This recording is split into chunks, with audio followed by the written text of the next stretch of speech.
Welcome back to another story on Bald Voldemort. This time, we're bringing you, what if Harry was raised by Kratos and returned to Hogwarts as the Godslayer wizard? Your likes fuel our creativity.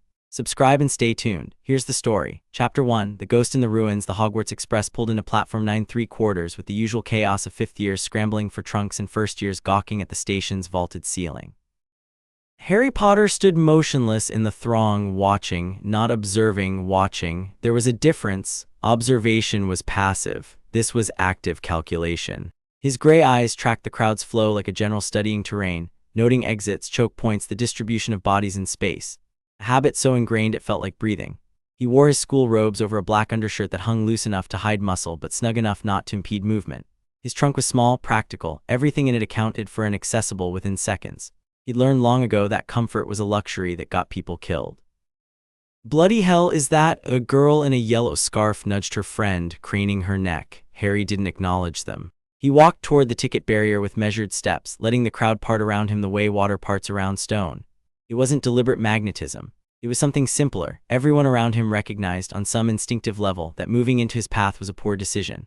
A platform attendant with a clipboard looked up as he approached and then looked away just as quickly, as if his eyes had slid off something too sharp to focus on. Beyond the barrier, Hagrid was calling names from a list. His massive frame stooped to make himself less imposing to the first years. He spotted Harry, and his face split into a grin that didn't reach his eyes. Whatever Dumbledore had told him, it hadn't included the truth. "Harry, blimey, look at you, got tall." "Hagrid." Harry's voice was steady, level. He'd spent his childhood learning to modulate it so it carried weight without shouting. "Good to see you." Hagrid's grin faltered slightly at something in that simple greeting, not coldness, but a kind of profound politeness that suggested Harry was speaking to him from behind glass. Before Hagrid could respond, Ron Weasley appeared through the crowd, his red-headed height making him easy to spot. "Harry, finally, we thought you'd..." Ron stopped mid-stride. He actually stopped, the momentum bleeding out of him like he'd hit a wall. His mouth hung open slightly. "What happened to you?" It was a fair question. The Harry Potter who left Hogwarts 4 months ago had been angular and uncomfortable in his own skin, perpetually surprised by his own reflection. This Harry moved like every muscle had been taught its purpose. There was nothing wasted about him. Even standing still, he looked like he was about to do something. "Nothing happened," Harry said. "I grew up." Hermione Granger appeared beside Ron, and her reaction was more controlled but no less visible. Her pupils dilated slightly as she took in the measurement of him. She was smart enough to see it immediately. Something fundamental had changed. "Your uncle," she said, not a question. "My guardian," Harry corrected mildly, "for the last 4 years. Ron's frown deepened. "What, but you lived with the Dursleys? We got your letters saying..." "I wrote what needed to be writ." Harry's attention shifted to the surrounding crowd. A man in a long coat near the edge of the barrier was watching him with intense focus, his hand resting on something beneath his jacket. "We're exposed here. We should move." "Exposed?" Hermione started to say, but Hagrid was already moving toward the Strauls with the first years, and Ron was looking confused. "Come on," Harry said, not unkindly. "Carriage, now." He walked without checking if they followed. He knew they would. Behind him, he heard Ron whisper something and Hermione's sharp response, then the sound of them hurrying to catch up. His awareness expanded as they moved through the station, tracking the man in the coat, noting the second one who'd appeared near the ticket gates, the third outside on the street. Death Eaters, poorly trained but patient. Watching. The carriage ride to Hogwarts took them through the darkening countryside. Ron kept trying to start conversations and kept failing. Hermione watched Harry with the intensity of someone trying to solve an equation that didn't add up. Harry gazed out the window and didn't offer explanations. "You're different," Ron finally blurted. "Not just look, I know we haven't seen you all summer, but this is mental. You're like someone completely different." "I am someone completely different," Harry said. "The person I was before died. What you're looking at now is what grew in that person's place." Hermione leaned forward. "That's not dramatic exaggeration, is it? You actually mean that literally?" "Yes." The carriage rattled on. In the distance, the lights of Hogwarts appeared, golden and welcoming and utterly false in their promise of safety. 16 years earlier, in Godwin's Hollow, Lily Potter's screams had stopped. Kratos stood in the doorway of the cottage, his massive frame silhouetted against the dark hallway. He'd been following something for 3 weeks, a scent, a vibration in the world, the particular wrongness of magic used to tear through death itself. It had led him here to this small English village, to a man with red eyes and a hunger that reminded the Ghost of Sparta of himself centuries ago. He'd been too late to save the woman. The man, Voldemort, was already ascending the stairs toward the crying child when Kratos kicked down the bedroom door hard enough to crack the frame. Voldemort turned and Kratos saw him clearly, a creature that had carved itself into something no longer entirely human, sustained by murder and the denial of mortality. He'd seen gods with less hunger in their eyes. "You," Voldemort hissed, "I don't know what you are, but Kratos killed him. It took seconds, a lifetime of training, of honed fury, of learning exactly where the weak points were in anything that claimed to be unkillable." Voldemort had learned to fear death, so Kratos gave him what he feared. By the time it was done, there was nothing left that could be called a man. The child was still crying upstairs. Kratos found him in the crib, small and red-faced with fury. Black hair, green eyes, a scar on his forehead where a curse had rebounded. The boy looked at Kratos, this mountain of a man with burns scarring his chest and arms, with murder still fresh in his eyes, and stopped crying. Later, when Dumbledore's people came searching through the house, they found James Potter dead in his study, murdered with almost casual brutality. They found Lily in the nursery, her body still warm.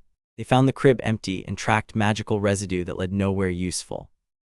The wizarding world concluded that Voldemort, in his death throes, had taken the child with him.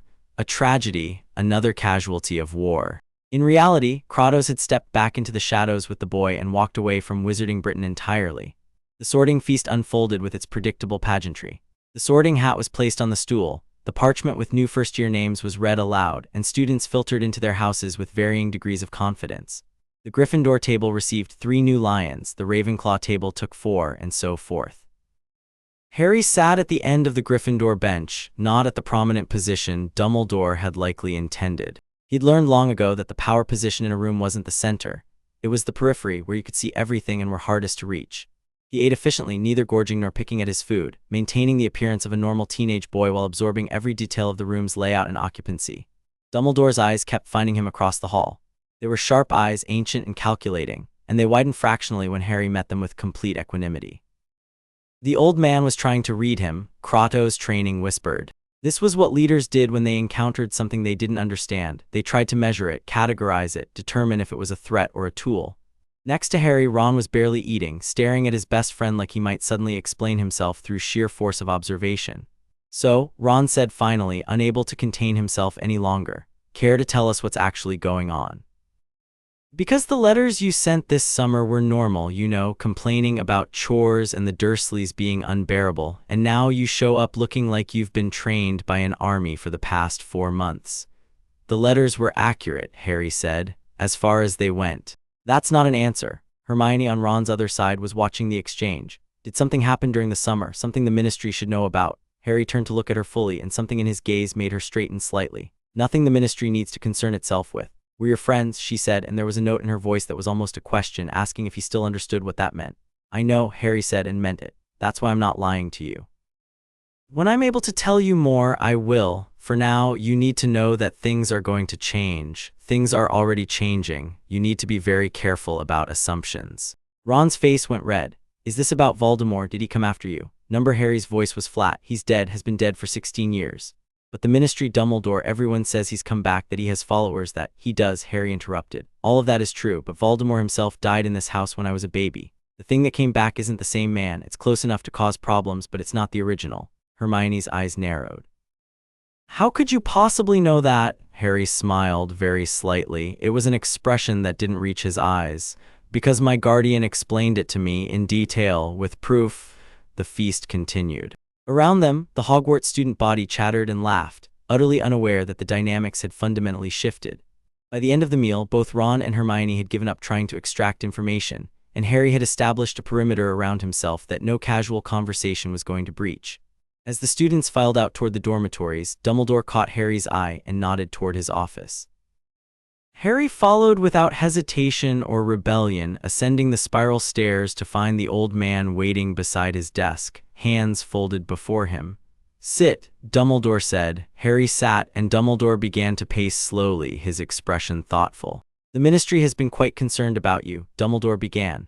"Your guardian was originally checked as a standard formality, and then quite suddenly all records of him were classified at the highest level. Do you know what that means?" "It means someone with significant power decided to hide him," Harry said. "Probably you or someone working under your authority." "Not me," Dumbledore said. "Someone above my station."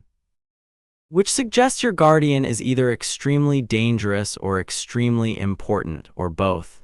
He paused in his pacing. "Which is he, Harry?" "Both," Harry said simply. Dumbledore nodded as if this confirmed something he'd already suspected. the scar. Your connection to Voldemort. Has he, your guardian, explained what that means? Yes, and I understand my circumstances, Harry said. I know what I'm supposed to be. I also know that being useful as a prophecy doesn't require accepting it. Something that might have been approval flickered across Dumbledore's ancient face. You've thought deeply about this. My guardian enforced deep thinking, Harry said. He wasn't interested in philosophy. But he was very interested in understanding exactly why someone was trying to kill you. A prudent education. Dumbledore resumed his pacing. I suspect that education has included combat training. Yes, to what extent? Harry considered the question. I'm proficient with a variety of weapons. My hand-to-hand skills are solid. I understand strategy and positioning. I can move quietly, track people, break restraints, and neutralize threats efficiently. I've read extensively on magical theory and practice, though I haven't had formal wand training.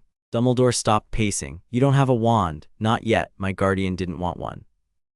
He said magic was a tool like any other, and tools were liabilities if you depended on them too much.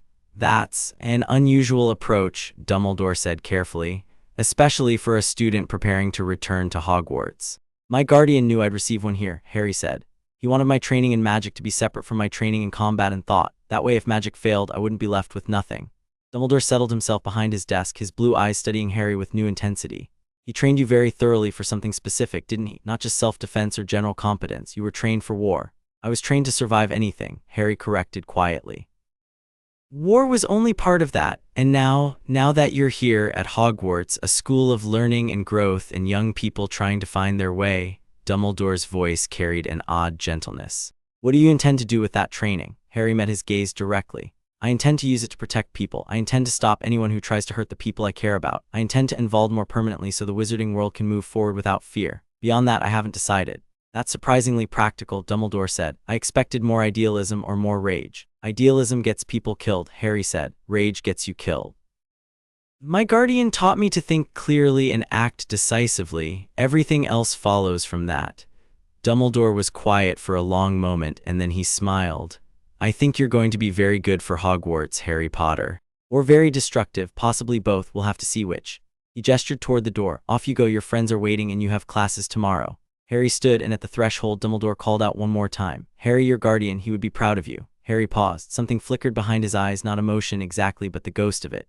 He would say, I'm not yet complete. That pride comes after victory. Ah, Dumbledore said softly. Yes, I imagine he would. The dormitory was quiet when Harry entered. Ron was asleep, his mouth open, one arm hanging off the bed. Seamus and Dean were reading by candlelight, and they both looked up as Harry entered.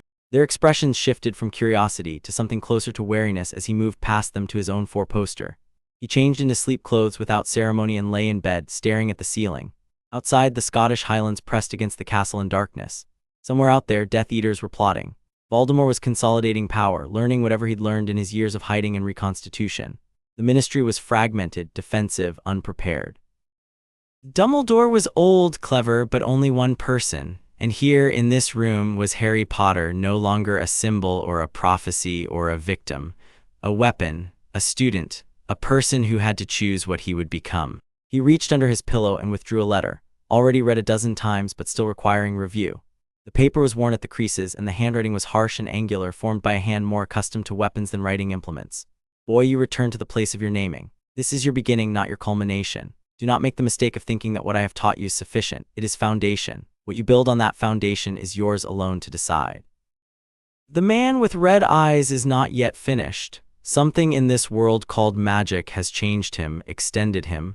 When you face him, remember, every opponent has vulnerabilities. Fear is simply the recognition of those vulnerabilities. Do not fear him. Learn him, then end him. You will have friends at this school. They will not understand what you have become. Do not expect them to. Your burden is to decide if their limitations disqualify them from your loyalty or if you're strong enough to choose them anyway. That is the test I cannot teach you to pass. That is why I am not there. Become more than I am. That is all I ask. Harry folded the letter and returned it to its hiding place. Tomorrow, classes would begin. Quidditch season would approach. The ordinary machinery of school life would grind forward. And beneath it all, like an underground river, something darker would begin to emerge. He closed his eyes and dreamed of burning temples and gods who bled red. The first morning broke clear and cold, and Harry moved through the Hogwarts corridors like he was mapping territory, which in a sense he was. The castle was larger than he'd expected, its layout deliberately confusing, probably magical in nature, designed to prevent students from accessing areas they shouldn't. He noted the variations in temperature that suggested hidden passages, the places where portraits gossiped about routes they shouldn't know. Defense against the dark arts was his first class, held in a classroom on the 3rd floor with a young professor named Blackwell. The man was obviously nervous, rearranging papers on his desk twice before the class even sat down. A new appointment then and untested. Harry took a seat in the back corner, which gave him clear sightlines to the door and the entire class. Ron chose the seat next to him, while Hermione took a position where she could see the board clearly.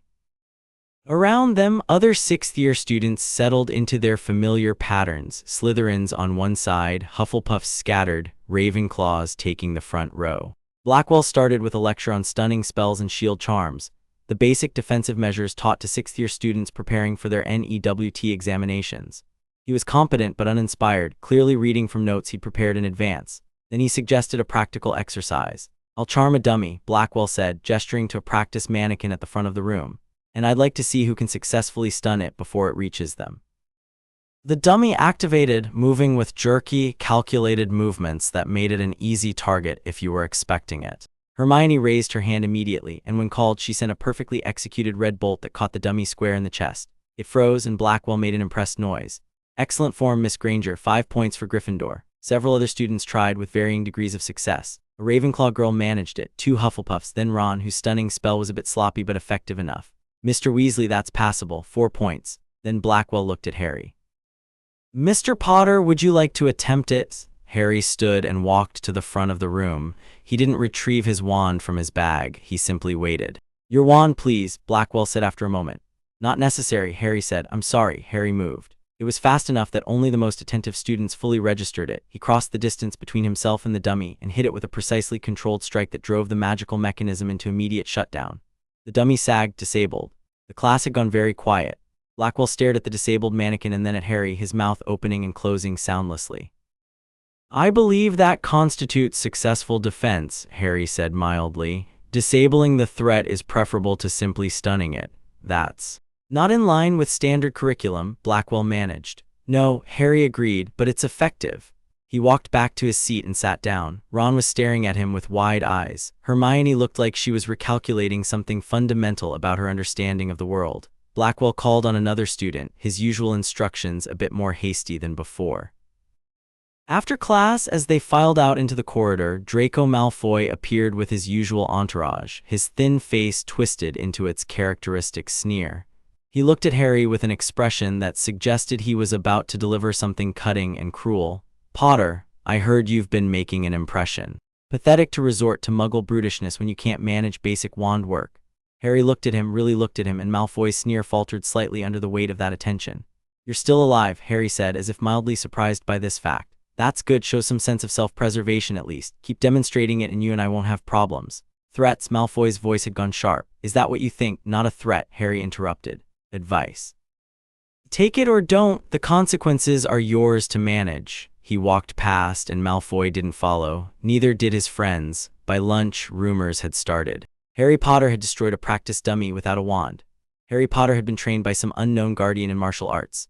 Harry Potter moved like he'd been trained by soldiers. By dinner, it was a full rumor mill, and the entire student body seemed to be operating on a collective awareness that something fundamental had changed.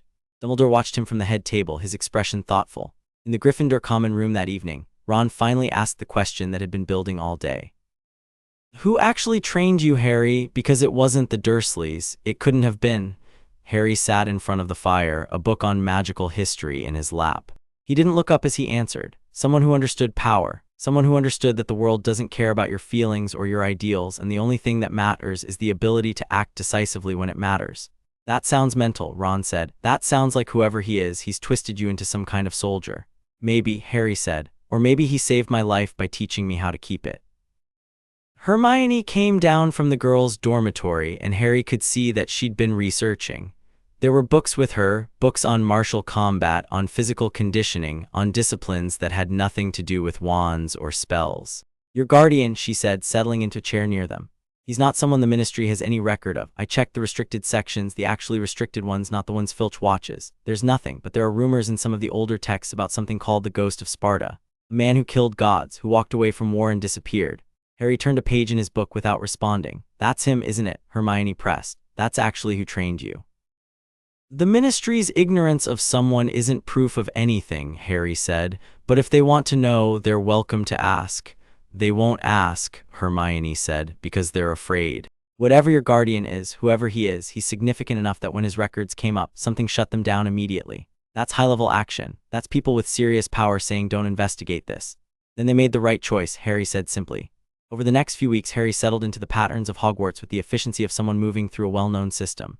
Classes were straightforward. Most of the material covered was either already known to him or irrelevant. Professors found him troubling. He didn't participate in class discussions, didn't volunteer answers, didn't seem interested in the social dynamics of learning. But when called upon, his answers were correct and unsettlingly insightful. In potions, Snape made the mistake of criticizing his technique. Your stirring is inefficient, Potter, more wrist movement less. Harry had paused mid-stir. The viscosity suggests counterclockwise motion reduces decomposition of the nude eyes. Your instruction contradicts the chemistry. The class had gone silent. Are you contradicting my authority? Snape's voice had gone dangerously quiet. I'm correcting faulty instruction, Harry said. You can accept the correction or you can spend the next hour cleaning cauldrons. Your choice, but the potion will fail if you use the method you suggested. Snape's face had gone mottled with rage, but he didn't respond. And Harry's next potion had been flawless, so perfect that even Snape couldn't find fault with it. Transfiguration was better. McGonagall was too old and too wise to take offense at competence. She simply watched him work with an expression of approval and occasionally suggested refinements that he actually considered. But it was in the corridors and the common room where the real changes manifested. Seventh-year Slytherins who thought they could intimidate Harry learned quickly that size and social status meant nothing. The first real confrontation came when a group of them cornered him near the library, 4 of them against 1, looking for a moment of dominance. Harry had ended it in 20 seconds. No one was seriously hurt. He'd learned control from Kratos, which meant knowing exactly how much force was necessary, but the message was clear. Hogwarts operated on the assumption that numbers and organizational structure could overcome individuals. Harry had just demonstrated that assumption was wrong when the individual had been properly trained. By the middle of October, there was a kind of wary distance between Harry and the rest of the school. It wasn't rejection exactly, more like the space that formed around something wild that had been brought inside. Students were friendly enough, but they didn't touch him. They didn't crowd his space. They watched him the way one watched a coiled snake, not out of malice, but out of a survival instinct that recognized danger. It was during Quidditch practice that things shifted. The Gryffindor team was struggling without a seeker for the first match of the season. The previous one had graduated, and no one had filled the role particularly well. Oliver Wood, the team captain, was frustrated. We need someone fast and precise, he was saying. Someone who can spot the snitch and catch it without getting distracted by the game dynamics. Harry had been watching from the sidelines, having no particular interest in flying but curious about the team dynamics. I'll do it, he said. Everyone turned to look at him. You can't fly, Ron said. Can you? I've never tried, Harry admitted. But the principle is straightforward: spatial awareness, balance, the ability to track moving objects, hand-eye coordination. It's not just about those things, Wood protested. You need to understand Quidditch, need to have instincts about. Teach me the rules, Harry interrupted. I'll understand it. So Harry joined the Quidditch team, and in his first practice he did something remarkable. He caught the snitch on his second attempt, moving with a grace that suggested he'd been flying his entire life. His body understood the physics of flight in a way that bypassed conscious thought. Years of training in spatial reasoning, balance, and reading three-dimensional combat scenarios translated perfectly into a sport that required those exact skills. By the match against Slytherin in early November, it was clear that Gryffindor had found their seeker and that he was better than anyone had expected. But it was what happened during the match that changed everything. A bludger enhanced by Slytherin magic came directly at Harry with murderous intent. He didn't flinch. He didn't dodge. He reached out and caught it midair with his bare hand, the impact of the enchanted ball against his palm carrying enough force to crack bone in a normal person. For Harry, it was merely an impact. The bludger deactivated the moment he touched it, probably due to the sudden shock of hitting something that refused to be hurt and dropped like a stone. The crowd had gone silent. Harry released the bludger and continued the match, unconcerned, catching the snitch moments later. Gryffindor won 1700-90. In the stands, Dumbledore had watched the whole thing with an expression of profound knowing, as if this was exactly what he'd expected, and now it was simply a matter of seeing what happened next. That evening, a letter arrived for Harry via owl. It bore no return address, but the handwriting was distinctive, harsh and angular, the letters formed by someone who didn't waste motion. Harry read it alone in the dormitory after Ron and Seamus had gone to sleep. You move well among them. You play their games and excel without effort. This is good, but do not mistake proficiency for purpose.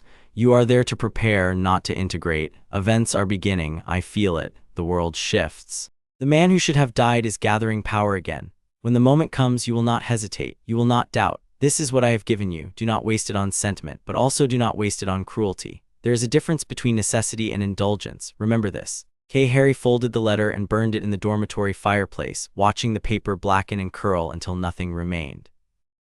Around him, the castle settled into sleep, and in the depths of the castle, in places dark and hidden, something was indeed beginning to stir. The wizarding world had no idea what was coming. And the boy who had been taken by the Ghost of Sparta 16 years ago had no idea that his real education was only just beginning. Chapter 2. The Ashbringer's shadow. November settled into December with the kind of cold that made even the castle's magical heating struggle. The first Hogsmeade visit of the term fell on a Saturday that dawned gray and bitter, the kind of day where the sky hung low and promised snow. Harry stood in the entrance hall with Ron and Hermione, watching students pile out through the doors with the enthusiasm of people escaping confinement. "You coming?" Ron asked, already bundled into his heaviest cloak. "There's a new Zonkos shipment, and I'm desperate for something that doesn't involve nose-growth serum or singing slugs."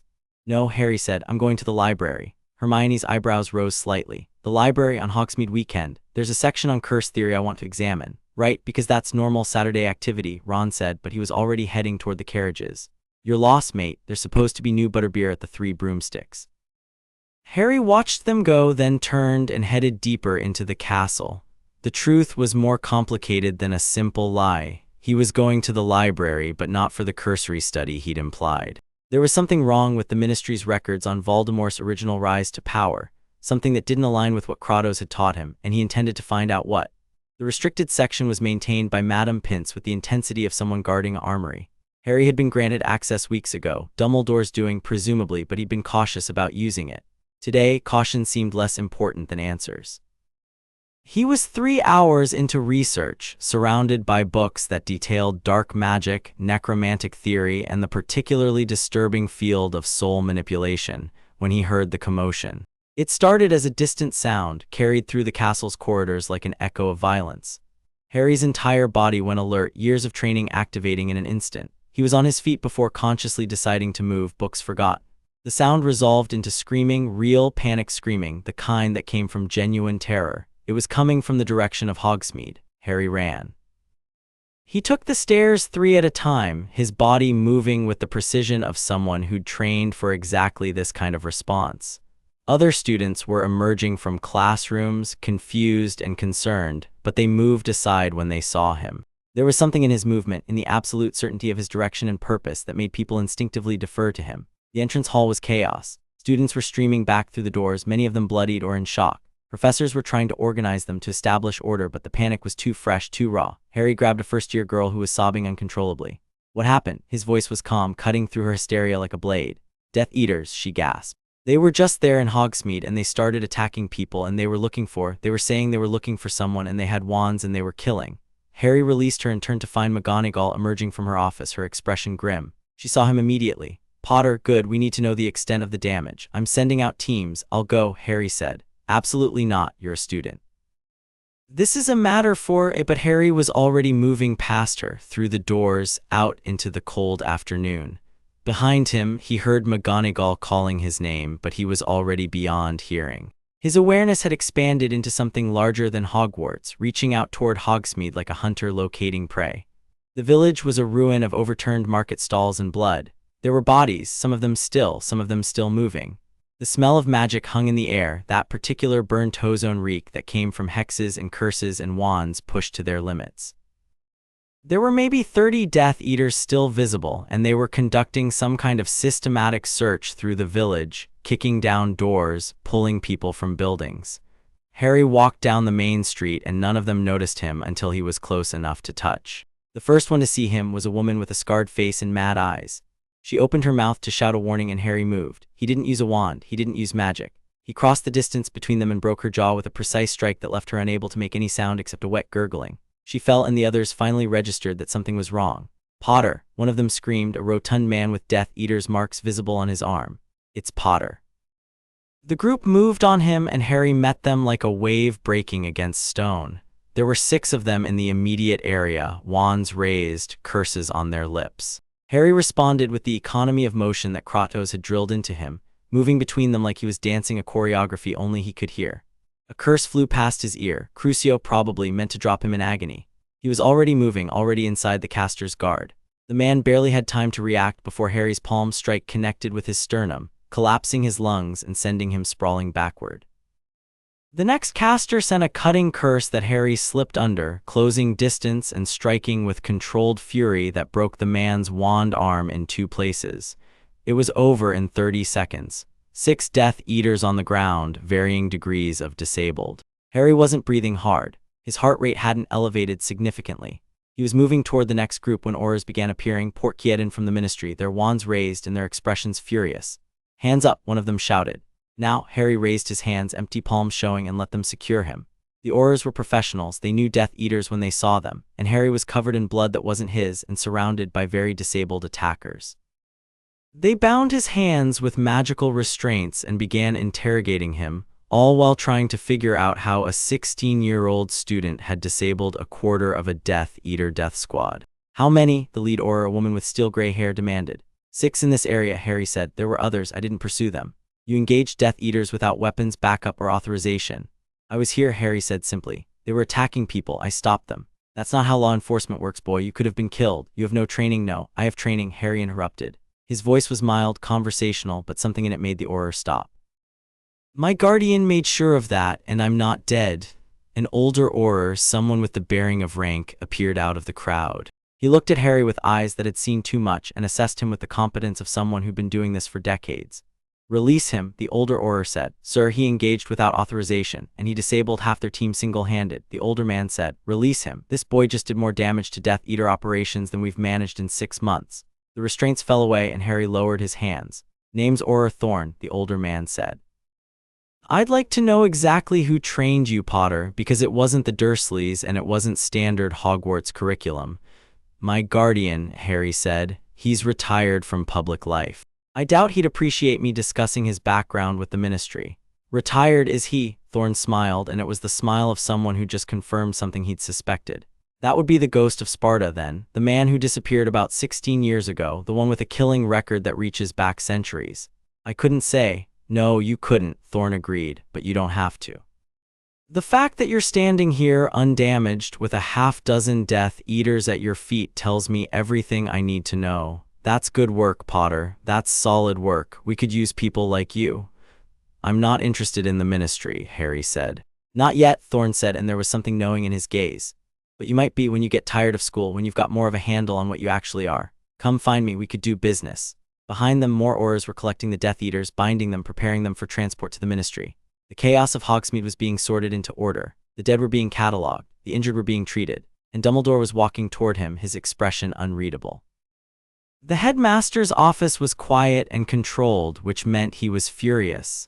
Dumbledore rarely showed anger openly. It was better to be coldly disapproving, Harry understood. It made the point more effectively. "You engaged Death Eaters without support, without informing anyone of your intentions, without backup of any kind," Dumbledore said, not phrasing it as a question. "They were attacking civilians," Harry said. "Waiting for permission seemed counterproductive. Your recklessness could have resulted in your death. It didn't. That's not the point." Dumbledore sat behind his desk, his ancient hands folded precisely. "The point is that you are still a student, still under this school's protection and authority. When you act outside that framework, when you make decisions that could have school-wide consequences, you undermine the entire structure that keeps people safe." Harry waited. This wasn't the end of the conversation, and interrupting it would be disrespectful, which meant it would be tactically disadvantageous. Dumbledore was establishing the terms of engagement. "However," Dumbledore continued, "you also saved lives today. At least a dozen people who would otherwise have been killed or captured. That's not something I can dismiss or punish without acknowledging the reality of what occurred." He opened his hands, gesturing slightly. "So, tell me, what was your thought process? What did you consider before you ran into Hogsmeade alone?" "Nothing," Harry said. "My training made the decision. People were in danger. Response was automatic." "That's troubling," Dumbledore said, "but I suspect it's also accurate. Your guardian trained you as a weapon, Harry. A finely honed, well-maintained weapon with excellent judgment about deployment. The question is whether you've developed the independent thought necessary to make decisions about when and where that weapon should be used. I used it when it mattered, Harry said. You did, Dumbledore agreed, but there will be times when using that capability creates more problems than it solves. Times when restraint is more powerful than action. Times when allowing others to handle a situation is the wise choice even when you could handle it better. Dumbledore's blue eyes were sharp as ever. Did your guardian teach you anything about that? Harry thought about the letter, about the final instruction, do not waste it on cruelty. There is a difference between necessity and indulgence. He taught me that there's a difference between can and should, Harry said. Good, Dumbledore said. Then we understand each other. You're suspended from Quidditch for the rest of the month. You'll spend that time in detention with Professor McGonagall, assisting with organizational tasks around the castle. And you will not engage in any further independent enforcement operations without consulting me first. Clear. Clear, you may go. Harry stood, and as he reached the door, Dumbledore called after him. Harry, Orathorn was right about one thing. You have unusual capabilities, but capability and wisdom don't always go together. Your guardian has been working on teaching you one. I'd like to help you develop the other. Harry nodded, not committing to anything, and left. The common room was subdued when he returned. News of what had happened in Hogsmeade was spreading through the castle like wildfire, and with it came rumors. Harry Potter had fought Death Eaters. Harry Potter had won. Harry Potter was more dangerous than anyone realized. Ron and Hermione were waiting for him by the fire, and the moment they saw him, Hermione stood up, her expression somewhere between fury and relief. You absolute idiot, she said. You ran into Hogsmeade alone, with Death Eaters. Do you understand how insane that was? I understood the parameters, Harry said. I made a choice. No, you made an instinct-driven response, Hermione shot back. There's a difference. What if there had been more of them? What if they'd had reinforcements? What if you'd been wrong about your own capabilities? I wasn't, Harry said simply. That's not the point. She was genuinely angry now. The point is that you don't get to just charge into danger because you think you can handle it. That's not how people work. We're not tools you can just deploy. We're your friends, and we're supposed to matter to you enough that you don't just disappear into a battle zone. Harry looked at her, actually looked at her, and for a moment something flickered behind his eyes, not quite emotion, but an awareness that he was missing something important in this equation. You do matter, he said finally. That's why I went. You went because you couldn't help yourself, Ron said quietly. He was still sitting, his expression troubled. You went because something in you just activates when there's a threat and you couldn't control it. That's what worries me, mate, not that you fought them, that you couldn't not fight them.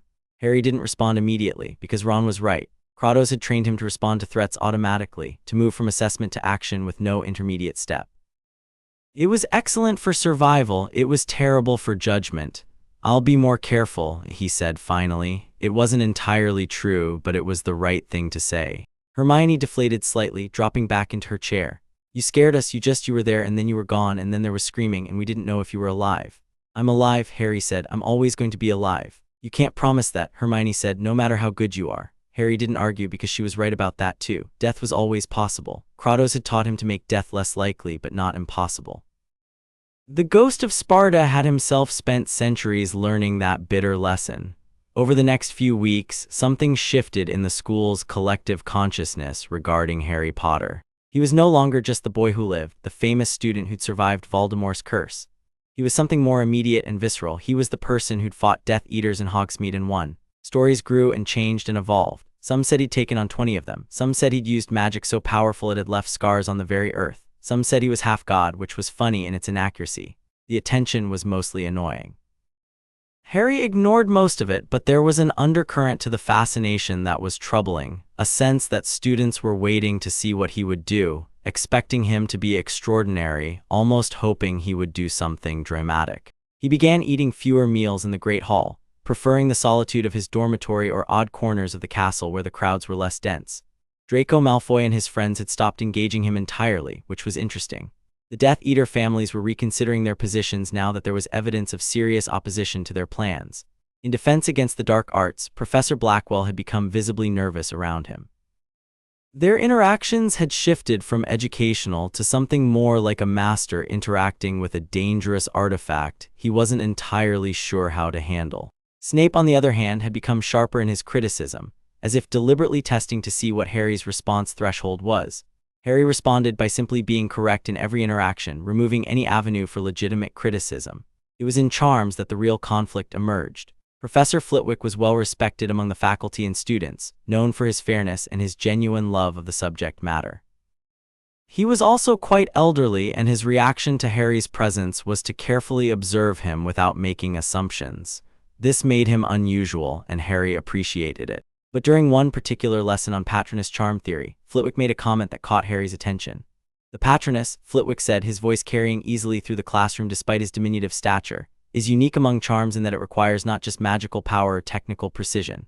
It requires emotional resonance. A memory so dear, so meaningful that it can sustain a fully formed corporeal manifestation. Most wizards never produce one at all. It is considered one of the most advanced magical achievements. Harry was following the lecture with more attention than usual, which meant Flitwick noticed when he raised his hand. "Yes, Mr. Potter? What if someone doesn't have that kind of memory?" Harry asked. "What if there's no single moment precious enough to serve as an anchor?" Flitwick considered the question seriously, which again was part of what made him excellent at what he did. He didn't dismiss the question or treat it as an impossibility. "Then one creates one," Flitwick said. "The memory need not be from the past. A sufficiently powerful imagination can construct one." Though I confess this has never been successfully demonstrated at Hogwarts. The students who achieve Patronus tend to have significant positive emotional reserves. Harry nodded, processing this. Because the truth was that his childhood had no positive emotional reserves to speak of. The Dursleys had been uniformly hostile. Kratos had been brutally efficient in his teaching, which meant no warmth, no comfort, no affection. There were moments of something approaching connection, the rare times Kratos had acknowledged his progress, the night he received the first letter, but none of them rose to the level of the memories that typically fueled Patronuses. It was something to consider. Christmas approached with the usual decorations and the predictable holiday schedule. Students left for their families. The castle became a quiet place of stone corridors and dying fires. Harry remained, as did Ron, whose family had decided he needed to stay at school given the recent Death Eater activity. Hermione, who was helping Dumbledore research Horcruxes, a secret she'd revealed to Harry with significant hesitation, and a handful of others. On Christmas Eve, Harry received a package from Kratos. It contained two things: a set of armor that had been worn by the Ghost of Sparta himself, leather and metal, scaled and lethal looking, and a letter that was longer than usual. "Boy, the armor has served me for centuries. I pass it to you now because your training is becoming complete enough that you need to understand what it means to carry symbols as well as skills. This is not decoration. This is a statement, a warning, a burden. When you wear this, people will see the Ashbringer. They will know you are not a child playing at power. They will understand that you are the voice and fist of something far older than their politics or their wars. Do not wear it carelessly. Do not use it for show. Use it when the weight of your power needs to be visible, when people need to understand that you are not limited by their rules or their expectations. I am told there are things called Horcruxes in your world, objects of dark magic that extend life through the splintering of one's soul. I killed a god who used a similar technique centuries ago. The principle is the same. As long as the pieces exist, the man cannot be truly dead. Your enemy has been playing this game. Your old man Dumbledore understands this now, but he will not move with sufficient speed or violence to end it. He will try to be clever. He will try to preserve your innocence. Do not let this happen. When the moment comes, you must be willing to do what he cannot. That is your function now, not his, yours." The girl with the red hair, Ginny, I understand you have begun to notice her. This is natural and good, but understand that if you are truly Ashbringer, truly what I have made you, then she cannot be your softness. She must be your equal or your anchor to humanity. Never your vulnerability. Do you understand? There is more training I could give you, but it would take time we may not have. Instead, I will leave you with this final thought. A god is invincible only until the moment it is not. Your enemy believes in his own invulnerability. Teach him otherwise. Become the storm he fears. That is all I ask. Harry read the letter 3 times, then burned it. He tried on the armor and found it fit perfectly. Of course it did. Kratos would have ensured the measurements were exact. It looked wrong on him, too old and too scarred, too much the physical manifestation of centuries of warfare. But when Harry looked in the mirror, something in his face changed. His eyes were harder, older, colder. With the armor on, he didn't look like Harry Potter, Hogwarts student. He looked like the Ghost of Sparta had simply returned, wearing a younger body. He took it off and locked it in his trunk, not ready yet, not for public display, but soon. On Christmas morning, there were gifts. Ron had given him a book on advanced wandless magic, his way of acknowledging what Harry had become, Harry thought. Hermione had given him a new journal filled with notes on Horcrux theory and a letter explaining her research into the objects. Dumbledore had sent him a box of Honeyjuice chocolates and a short note, "Learn balance. The world needs more than warriors." Ginny appeared in the common room that afternoon. She decided to stay at school as well and found Harry reading by the fire. She had a habit of being direct that Harry appreciated. Ron said something about armor, she said, settling into the chair across from him. Something about you getting actual armor, like medieval armor, not just protective enchantments. News travels quickly, Harry said. Ron's terrible at keeping secrets when he's excited or worried, and he's both about whatever's happening with you, Ginny said. So, what's the armor? Harry considered how much to tell her. Something from my guardian, a symbol of what I'm becoming. Which is something dangerous, Harry said. Something the world isn't prepared for. Ginny smiled, and there was something sharp in it that Harry had never quite seen in her before. Good, she said, because the world's going to need something dangerous. You've noticed things have been getting worse, right? The Ministry's chaos, the Death Eater's getting bolder. Dumbledore looks like he hasn't slept in weeks. Everyone's pretending everything's fine, but it's not. It's falling apart. I know, Harry said. And you're preparing for it, Ginny said. Not a question. You're getting ready for something big. Yes. Good, Ginny said again. Then I'm going to help. I'm not going to sit around being protected. I'm not going to be the thing that makes you weak or hesitant. I'm going to be better, and when this happens, I'm going to be at your side. Harry looked at her, really looked at her, and in that moment he understood what Kratos had meant. Not about vulnerability or weakness, but about the possibility of something different from what the Ghost of Sparta had ever experienced. Ginny Weasley was not soft. She was not a liability. She was a person who had chosen to stand beside him, even knowing what that meant. Okay, he said. Okay, she repeated. That's it. No warnings, no explanations about how dangerous I'll be in over my head. No, Harry said, because if you're choosing it with full awareness of what you're choosing. That's different than protecting someone who never asked for protection. Ginny settled back in her chair, and something in her expression shifted from challenging to satisfied. Good, she said, because I've been researching Horcruxes too. Hermione thinks she might have found 2 of them, and I have some thoughts about how we destroy them that don't involve Dumbledore's careful, gradual approach. I'd like to hear them, Harry said. They talked until well into the evening, and for the first time since arriving at Hogwarts, Harry found himself in a conversation that wasn't about power or authority or what he could do. It was simply about what they would do together, and that was different in a way that mattered. The return to regular classes brought an acceleration of tension. Dumbledore had become visibly more stressed, spending hours in his office, and there were whispers among the faculty about increased Death Eater activity. In January, there was an attack on Diagon Alley that killed 3 Ministry officials. In February, a Hogsmeade weekend was cancelled after intelligence suggested a planned assault. The wizarding world was increasingly aware that something was coming. In February, during a potions class that had devolved into the usual Snape-Potter animosity, something broke. Snape had been particularly harsh, criticizing Harry's technique despite the potion being flawless. It was theater, Harry understood. Snape needed to maintain his authority, needed to have someone to despise, needed the conflict. Harry usually let it happen without response. But today, something in Harry's patience simply ended. Your criticism is irrelevant, Harry said flatly. My potion is correct, my technique is sound. You criticize because you need a target for emotions you don't know how to process any other way. The class had gone silent. That is insubordination, Snape said, his voice gone to ice. That's observation, Harry replied. We both know I could kill you in the time it would take you to raise your wand. We both know that despite all your power, you're afraid of me. So you make small attacks looking for leverage, for something to criticize. It's pathetic. Snape's face went white, and for a moment, Harry thought the man might actually try to attack him, student or not. Then Snape turned away. Get out, all of you, class is dismissed. Harry gathered his things methodically, fully aware that he'd crossed a line. But it was a line that needed crossing. There was no point in maintaining the fiction that Snape had any authority over him. The sooner everyone understood that, the sooner they could move on to actual reality. In the corridor outside, Hermione caught up with him. That was unnecessary, she said, but there was no real anger in it. That was you just being brutal for the sake of it. No, Harry said. That was me establishing boundaries. Snape needed to understand that I'm not a student he can torment. I'm something else. And that's what worries me, Hermione said. You're starting to like it. You're starting to like being the thing everyone's afraid of. I'm not, Harry said, but even as he said it, he wondered if it was true. Because there was something satisfying about it, something that resonated with the training Kratos had given him. The satisfaction of being so completely beyond reach that people simply had to accept your authority. That was dangerous. That was the kind of thinking that led to tyranny. He understood in that moment why Kratos had sent the letter about Ginny.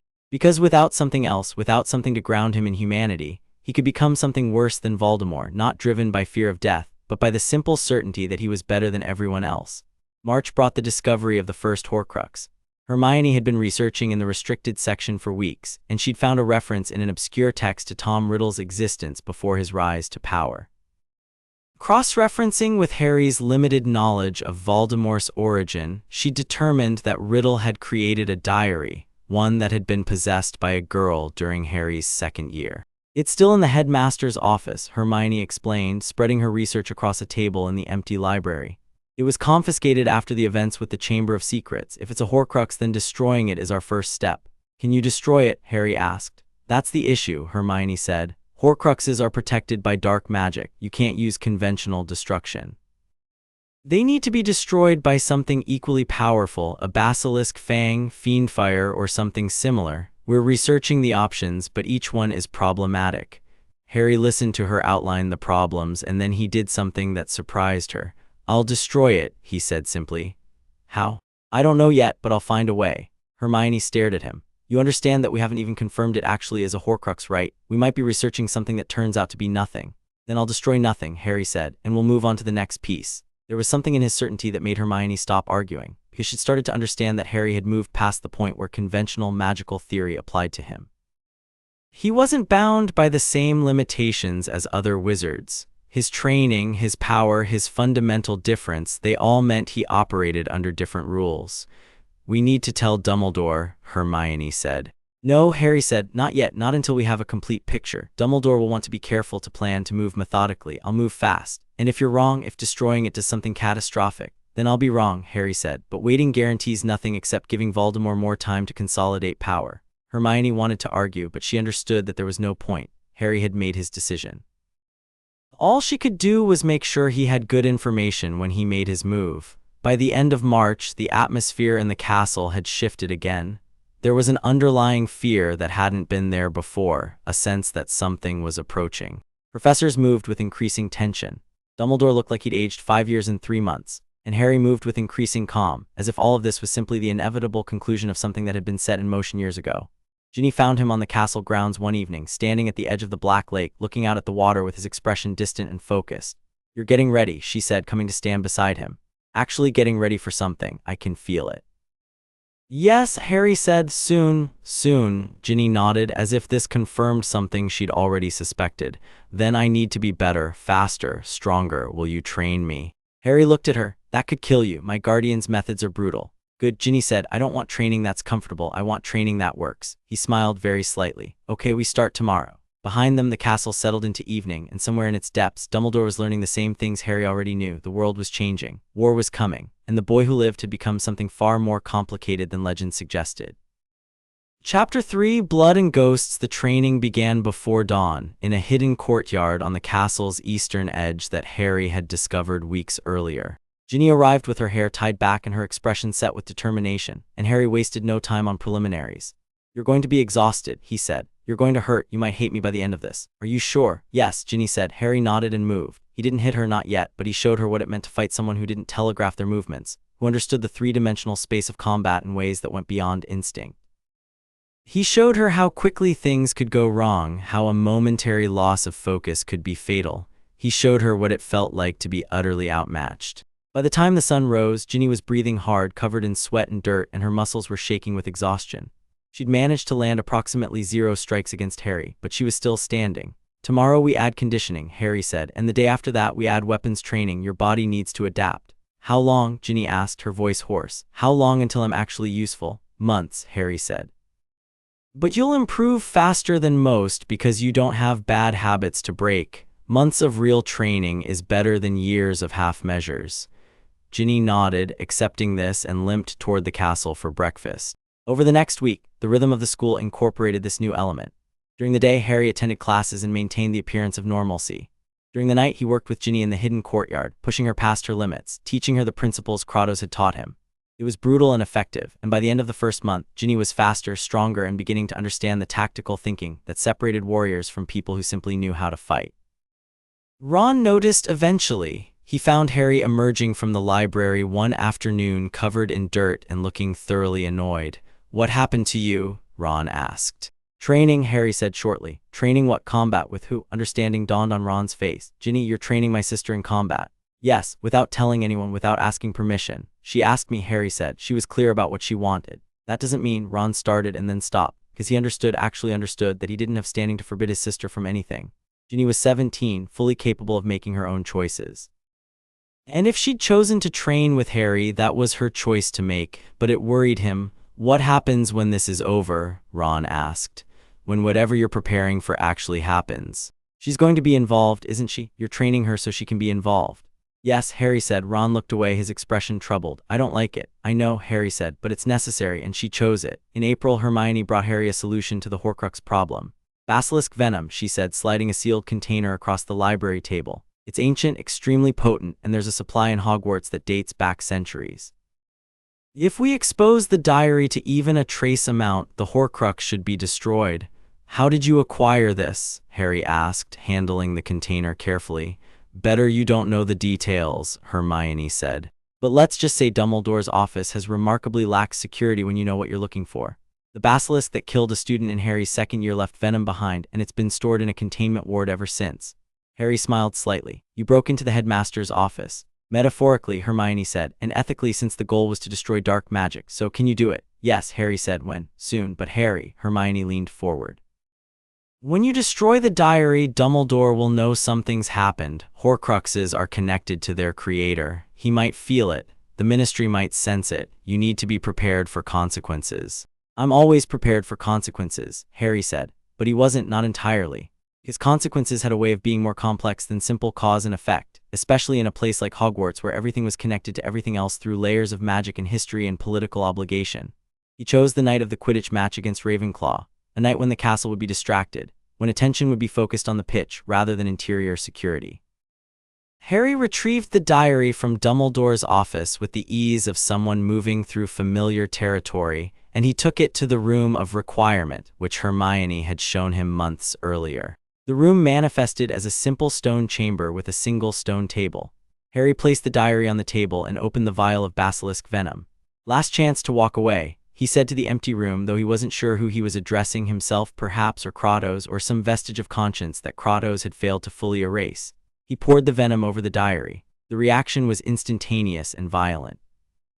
The venom didn't simply destroy the book, it seemed to tear through something deeper than physical matter, something that screamed silently in dimensions Harry didn't have names for.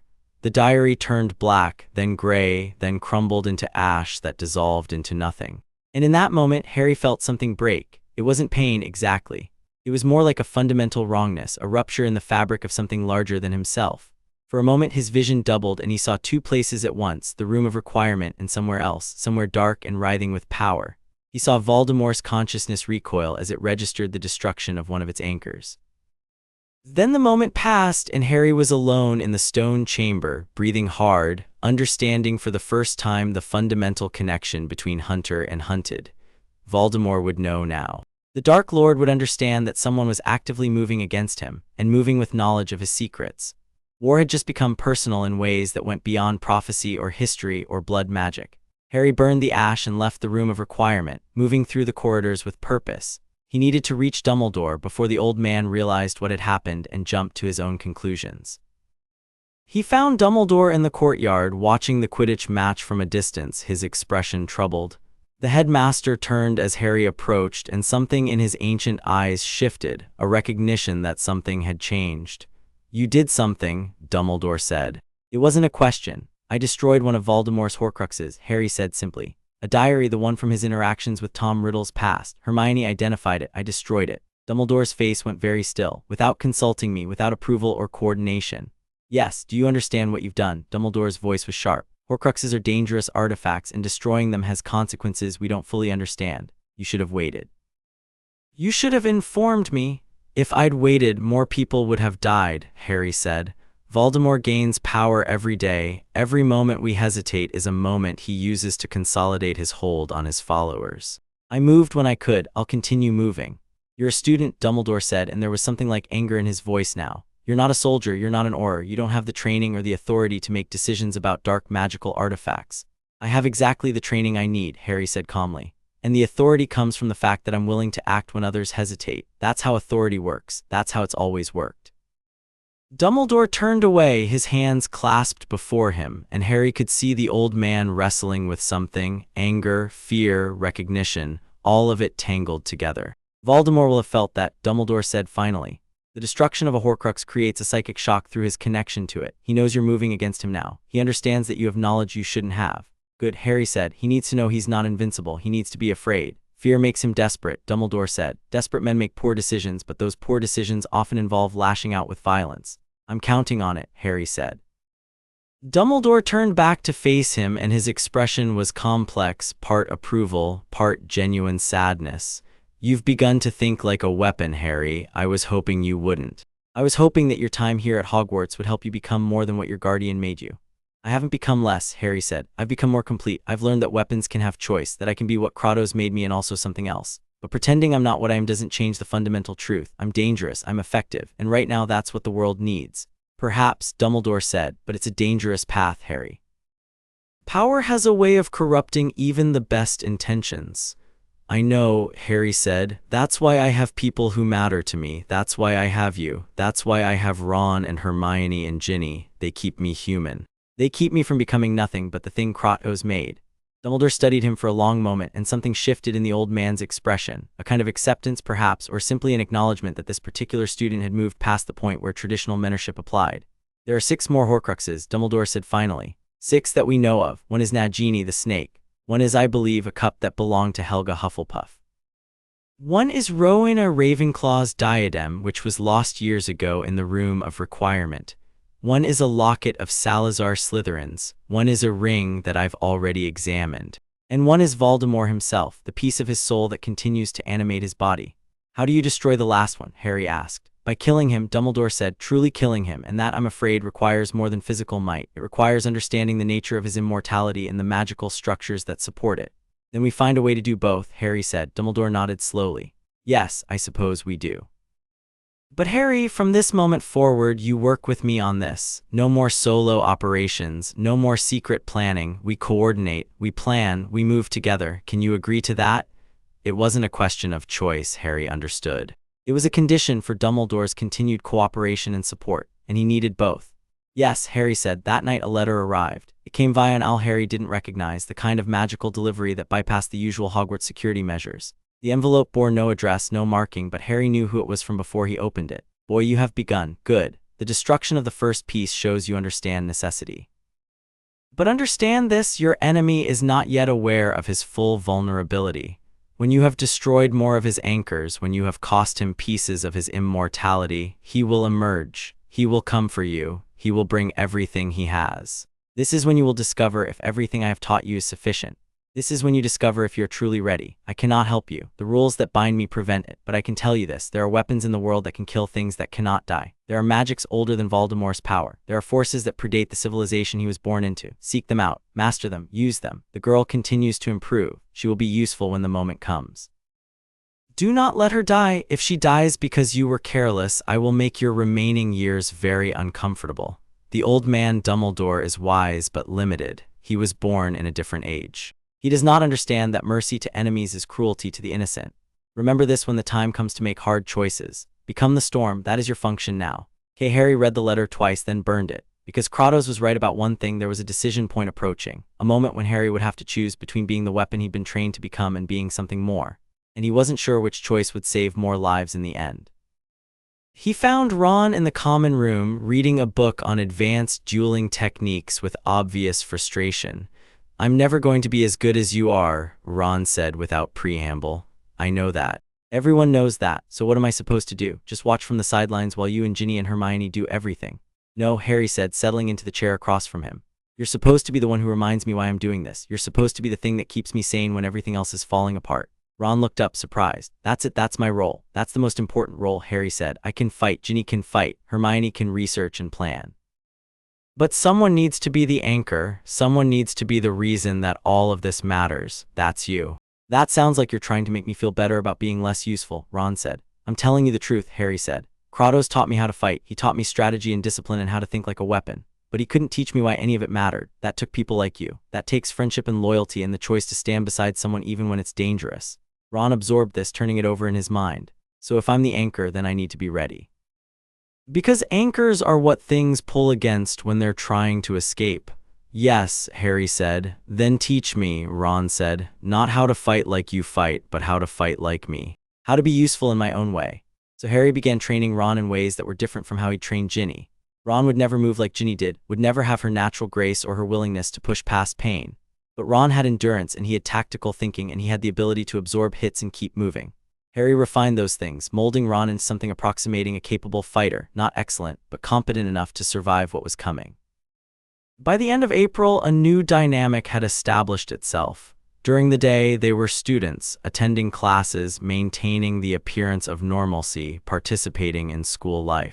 During the night, they were something else. 3 people engaged in an accelerating race against time to prepare for something they could all feel approaching.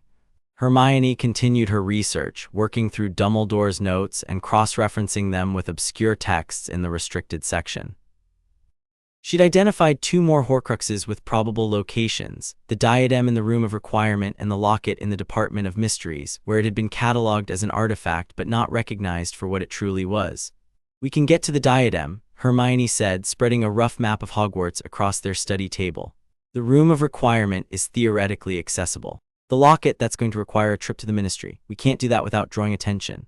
So we don't, Harry said. We focus on what we can reach. We eliminate those. We leave the locket for later. By later, you mean when? After, Harry said. After we figure out how to kill Voldemort permanently. After we've tested our theories on the ones we can reach. Hermione looked troubled. That's not optimal strategic planning. That's reactive. That's all we have, Harry said. We work with what's available. We move fast. We adapt. It was, Harry realized, exactly what Kratos would have recommended. The next attack came on a Saturday in May, and it was different from the others. Death Eaters appeared at the castle gates around midday, not trying to sneak in or infiltrate. They announced themselves with explosive hexes that blew through the protective wards and sent stones flying. Dumbledore activated the castle's defense protocols, but it was clear almost immediately that this wasn't a raid designed to steal something or assassinate someone. This was a message. Harry felt it before he saw it, a resonance in the world, like a tuning fork struck at frequencies only certain ears could hear. Voldemort was here. Not physically present, but present in the way that powerful mages could be. Consciousness extended through the minds of followers, eyes in multiple places at once. Harry moved without consciously deciding to, finding himself at the castle entrance where Dumbledore was organizing the defense. The headmaster looked at him with grim recognition. He's testing us, Dumbledore said, seeing what we have, seeing what you can do. Then let's show him, Harry said.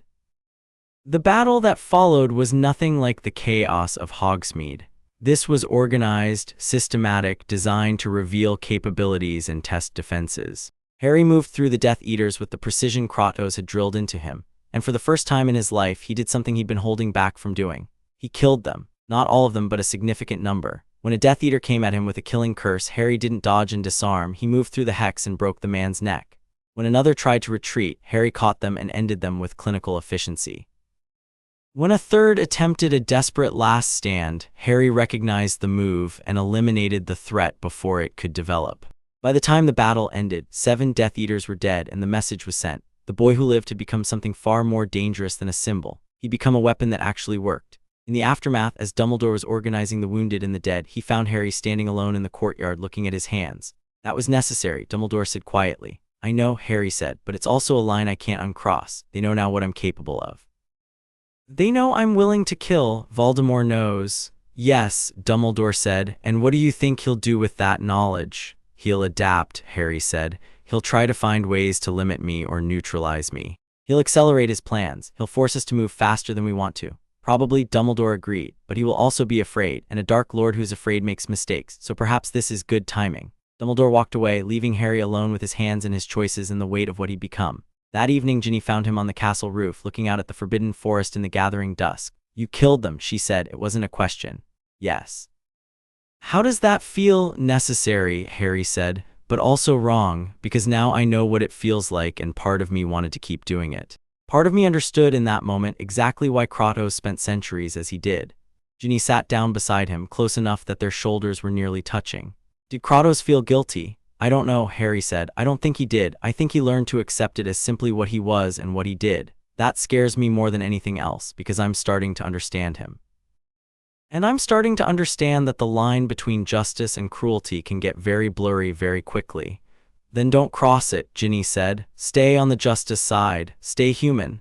Easier said than done, Harry said. Yes, Ginny agreed, but you have me to remind you, you have Ron and Hermione. You have Dumbledore, that's more than Kratos ever had, use that. Harry looked at her and for a moment there was something almost vulnerable in his expression, a flash of the person beneath the weapon, the boy beneath the training. Then it was gone and he was simply Harry again, focused, determined, unstoppable. I'll try, he said. A letter arrived the next morning. It was official from the Ministry, addressed to Dumbledore but meant for Harry. An offer of employment contingent upon his graduation, a position in the Auror office with special assignment to combat Death Eater activity. The letter was signed by Auror Thorn, the man who found Harry in Hogsmeade, and it carried the weight of serious institutional backing. Harry didn't respond. He simply filed it away as one possible future among many. By the middle of May, the entire wizarding world seemed aware that something was coming. The Ministry was mobilizing, increasing Auror numbers, putting more resources into tracking Death Eater activity. Dumbledore had begun holding meetings with Order of the Phoenix members at the castle, secure in the knowledge that Hogwarts protections would shield them from Ministry observation. And Harry had begun to understand what he would have to do. There would be a final battle. There would be a moment when Voldemort emerged fully, when he committed his forces to a final push for dominance. And in that moment, Harry would have to be ready to end him. Not capture him or defeat him or contain him, but actually end him permanently, completely, with no possibility of return. That moment was approaching. Harry could feel it like pressure building before a storm. On the last day of May, Hermione called an emergency meeting in the room of requirement. "We found the diadem," she said without preamble. She looked exhausted, as if she hadn't slept in days, "and we know how to destroy it. More importantly, I found references to something called the Fiendfire Curse. It's not really a curse, more like a controlled fire that consumes magical objects. It can destroy Horcruxes." "How does it work?" Harry asked. "That's the problem," Hermione said. "It's incredibly dangerous and incredibly unstable. You have to have perfect control, perfect intention. One moment of hesitation and it consumes everything in a wide radius. It's dark magic technically and it's banned." "Of course it is," Ron said. "Why would the one tool that could actually work be anything other than banned?" "When?" Ginny asked, looking at Harry. "When do we do this?" "Soon," Harry said. "Before he makes his move, before we're pushed into responding on his timeline instead of ours." Dumbledore's voice came from behind them. He'd been waiting in the corner of the room, watching. "Not soon," Dumbledore said. "Not yet, we're not ready." "We're as ready as we're going to be," Harry said. "No," Dumbledore said firmly. "We're not, because destroying Horcruxes and defeating Voldemort's forces is one thing, defeating Voldemort himself is another. And I haven't finished understanding the magic that makes him what he is. Give me 2 weeks, and I'll have a plan that doesn't require you to sacrifice yourself."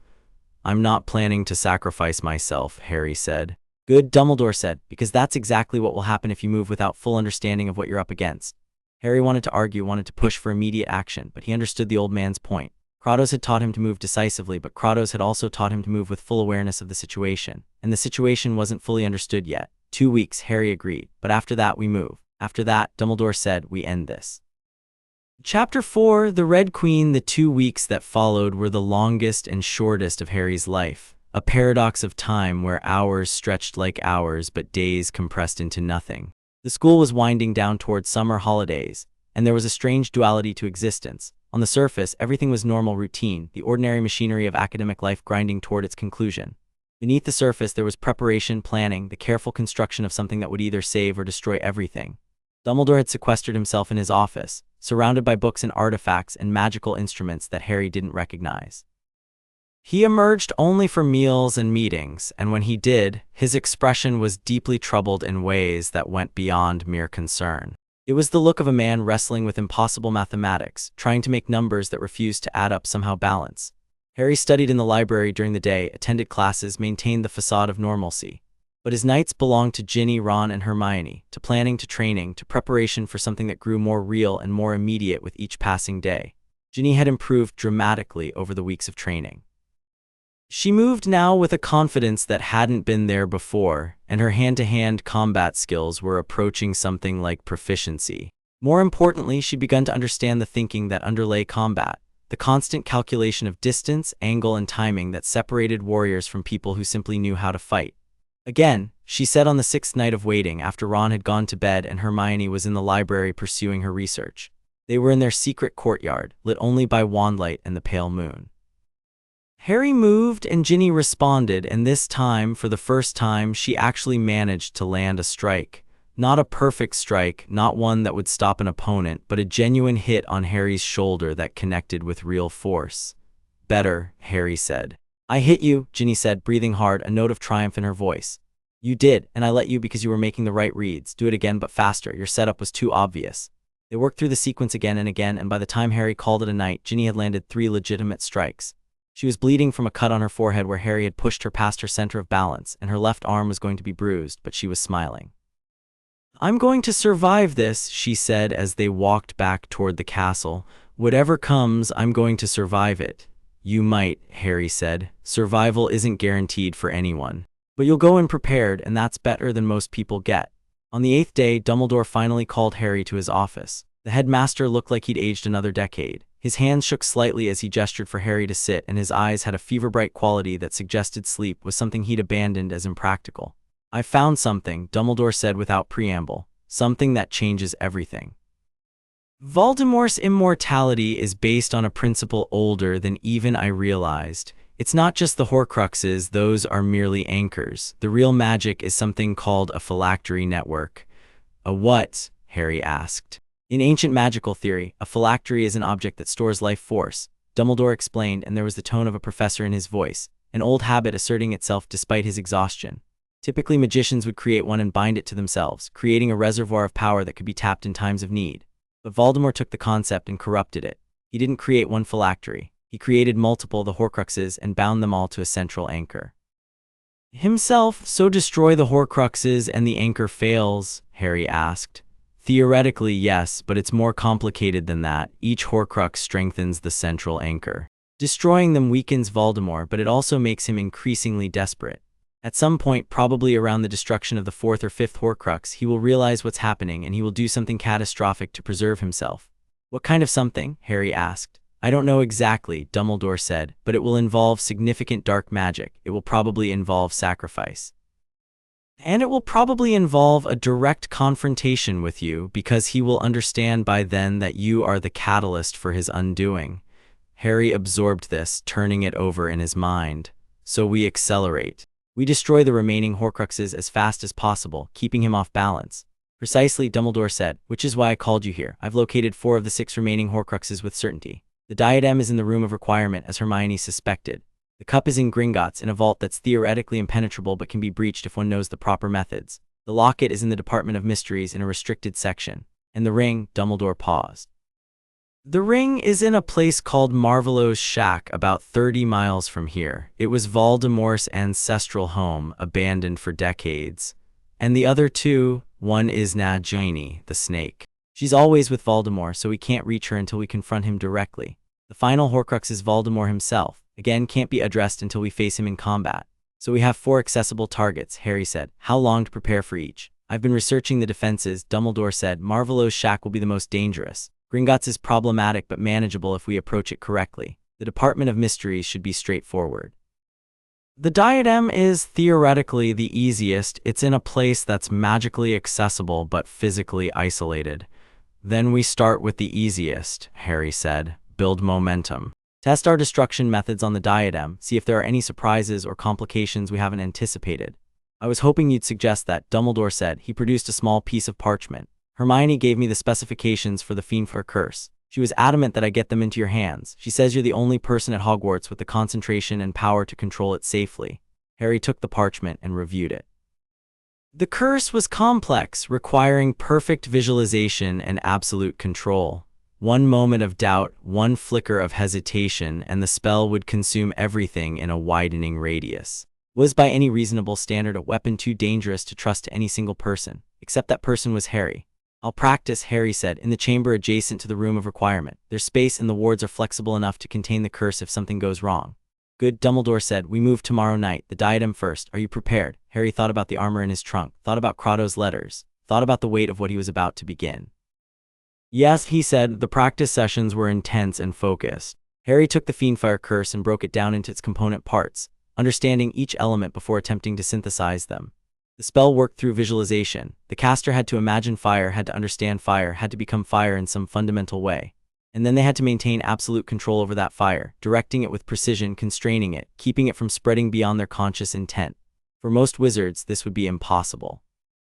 For Harry, trained since childhood in the discipline of perfect control, it was merely extremely difficult. The first attempt nearly burned down a section of the castle. Harry was only able to contain it through sheer force of will, and even then the flames climbed the walls and consumed stone and mortar before he managed to pull them back into himself and extinguish them. Again, he said, though his hands were shaking and his magic felt depleted in ways he'd never experienced before. The second attempt was better, but still imperfect. The third was closer. By the 10th attempt, Harry could summon the fire, direct it, and contain it within a defined area of approximately 10 feet in radius. It wasn't perfect control, but it was control sufficient to destroy a single object without collateral damage. By midnight, Harry had practiced 30 times and had achieved something approximating consistency. It would have to be good enough. The room of requirement manifested as it always did, as a simple empty space that reflected the need of the person entering it. For Harry, it became a chamber of stone with high ceilings and a single stone pedestal at its center. And there, on the pedestal, lay Rowena Ravenclaw's diadem. It was smaller than Harry had expected, a delicate circlet of silver and blue stones that glowed with a faint inner light. It was beautiful and utterly wrong, because beneath that beauty was the twisted remnant of Voldemort's soul, a piece of his consciousness trapped in magical amber. Dumbledore had come with Harry, and the headmaster stood at a distance, watching with an expression of profound sadness. "It's strange," Dumbledore said, "to see beauty so completely corrupted. That diadem once held the wisdom of one of the 4 founders of Hogwarts. Now it holds only the hunger of a man who wanted never to die." "Ready?" Harry asked. "One moment," Dumbledore said. He raised his wand and spoke a series of protective incantations, layering wards around the chamber. In case something goes wrong. In case the Horcrux has its own defenses. Harry nodded and approached the diadem. Up close he could feel the wrongness more clearly, a kind of psychic pressure that made his teeth ache and his skin crawl. It was the sensation of proximity to something that violated natural law, and his training kicked in immediately, compartmentalizing the discomfort, focusing his attention on the task. He raised his wand. The fiendfire curse flowed out of him like liquid fire, and for a moment Harry lost control of it completely. The flames surged upward, consuming the diadem, and for a terrible instant Harry thought the curse was spreading beyond the pedestal, thought it would consume everything around them. Then he found the thread of control and pulled. The fire contracted, focusing on the pedestal, on the diadem, burning away everything except the single object. The diadem blackened, twisted, and then simply ceased to exist. The fire pulled back into Harry and he absorbed it, containing it, feeling it burn away inside him before he finally let it dissipate entirely. The chamber was silent except for the sound of Harry's breathing. "Second Horcrux destroyed," Dumbledore said quietly. "Well done, Harry." "Are you injured?" "No," Harry said, but his magic felt burned out, depleted in a way that suggested the curse had cost more than he'd anticipated. He would need to rest, to recover, to let his power rebuild. "Then we leave this place," Dumbledore said, "and we prepare for the next." 2 days later, Harry received another letter. It was longer than the previous ones, and the handwriting was less controlled, suggesting it had been written in anger or urgency. Boy, I felt it. The destruction of the second piece of his soul. The psychic shock of it reached across oceans and continents and touched me where I stand. Your enemy felt it too. He understands now what is happening. He understands that someone is actively moving to dismantle his immortality. He will respond. When I do not know, but soon, perhaps within days, perhaps within hours, his fear will manifest as fury. You asked me once if I felt guilt for the things I killed. I lied. I told you I didn't, but the truth is more complicated. Guilt is a luxury I could never afford, but I understand it. I understand what it means to carry weight that doesn't diminish. Do not make my mistakes. Do not let the power consume you. You have the girl, the loyal one, and the others. Hold on to them when the darkness comes. They are anchors to the things that make you human. I have spent centuries learning that killing gods doesn't make you one. It makes you a killer of gods. Remember this when the moment comes. The man who raised you cannot help you further. The rules that bind me are absolute, but know this, I am proud of what you're becoming. That may not matter, but I needed to tell you. Harry read the letter 3 times and then burned it, as he always did. Ron found him staring into the fire afterward, his expression distant and troubled. "Another letter from your guardian?" Ron asked. "Yes," Harry said. "What does he say?" "That Voldemort knows now, that something's coming, that I need to be ready for something worse than what we've already faced." Ron sat down beside him. "Are you ready?" "No," Harry said. "I don't think anyone could be ready for this, but I'm as ready as I can be." "That's good enough," Ron said, "because whatever comes, we're facing it together." The cup came next. Dumbledore had arranged a break-in to Gringotts with an inside contact, a Gringotts manager who'd been working with the Order of the Phoenix for years. They descended into the depths of the bank, past security charms and magical guardians, to a vault that had been sealed for decades. The cup was small, unassuming, made of simple gold with a few delicate engravings on its surface. It looked like something a student might have won in a competition, not like an object containing a fragment of Voldemort's soul. Harry destroyed it in the vault, using a controlled burst of fiendfire that consumed the cup and nothing else.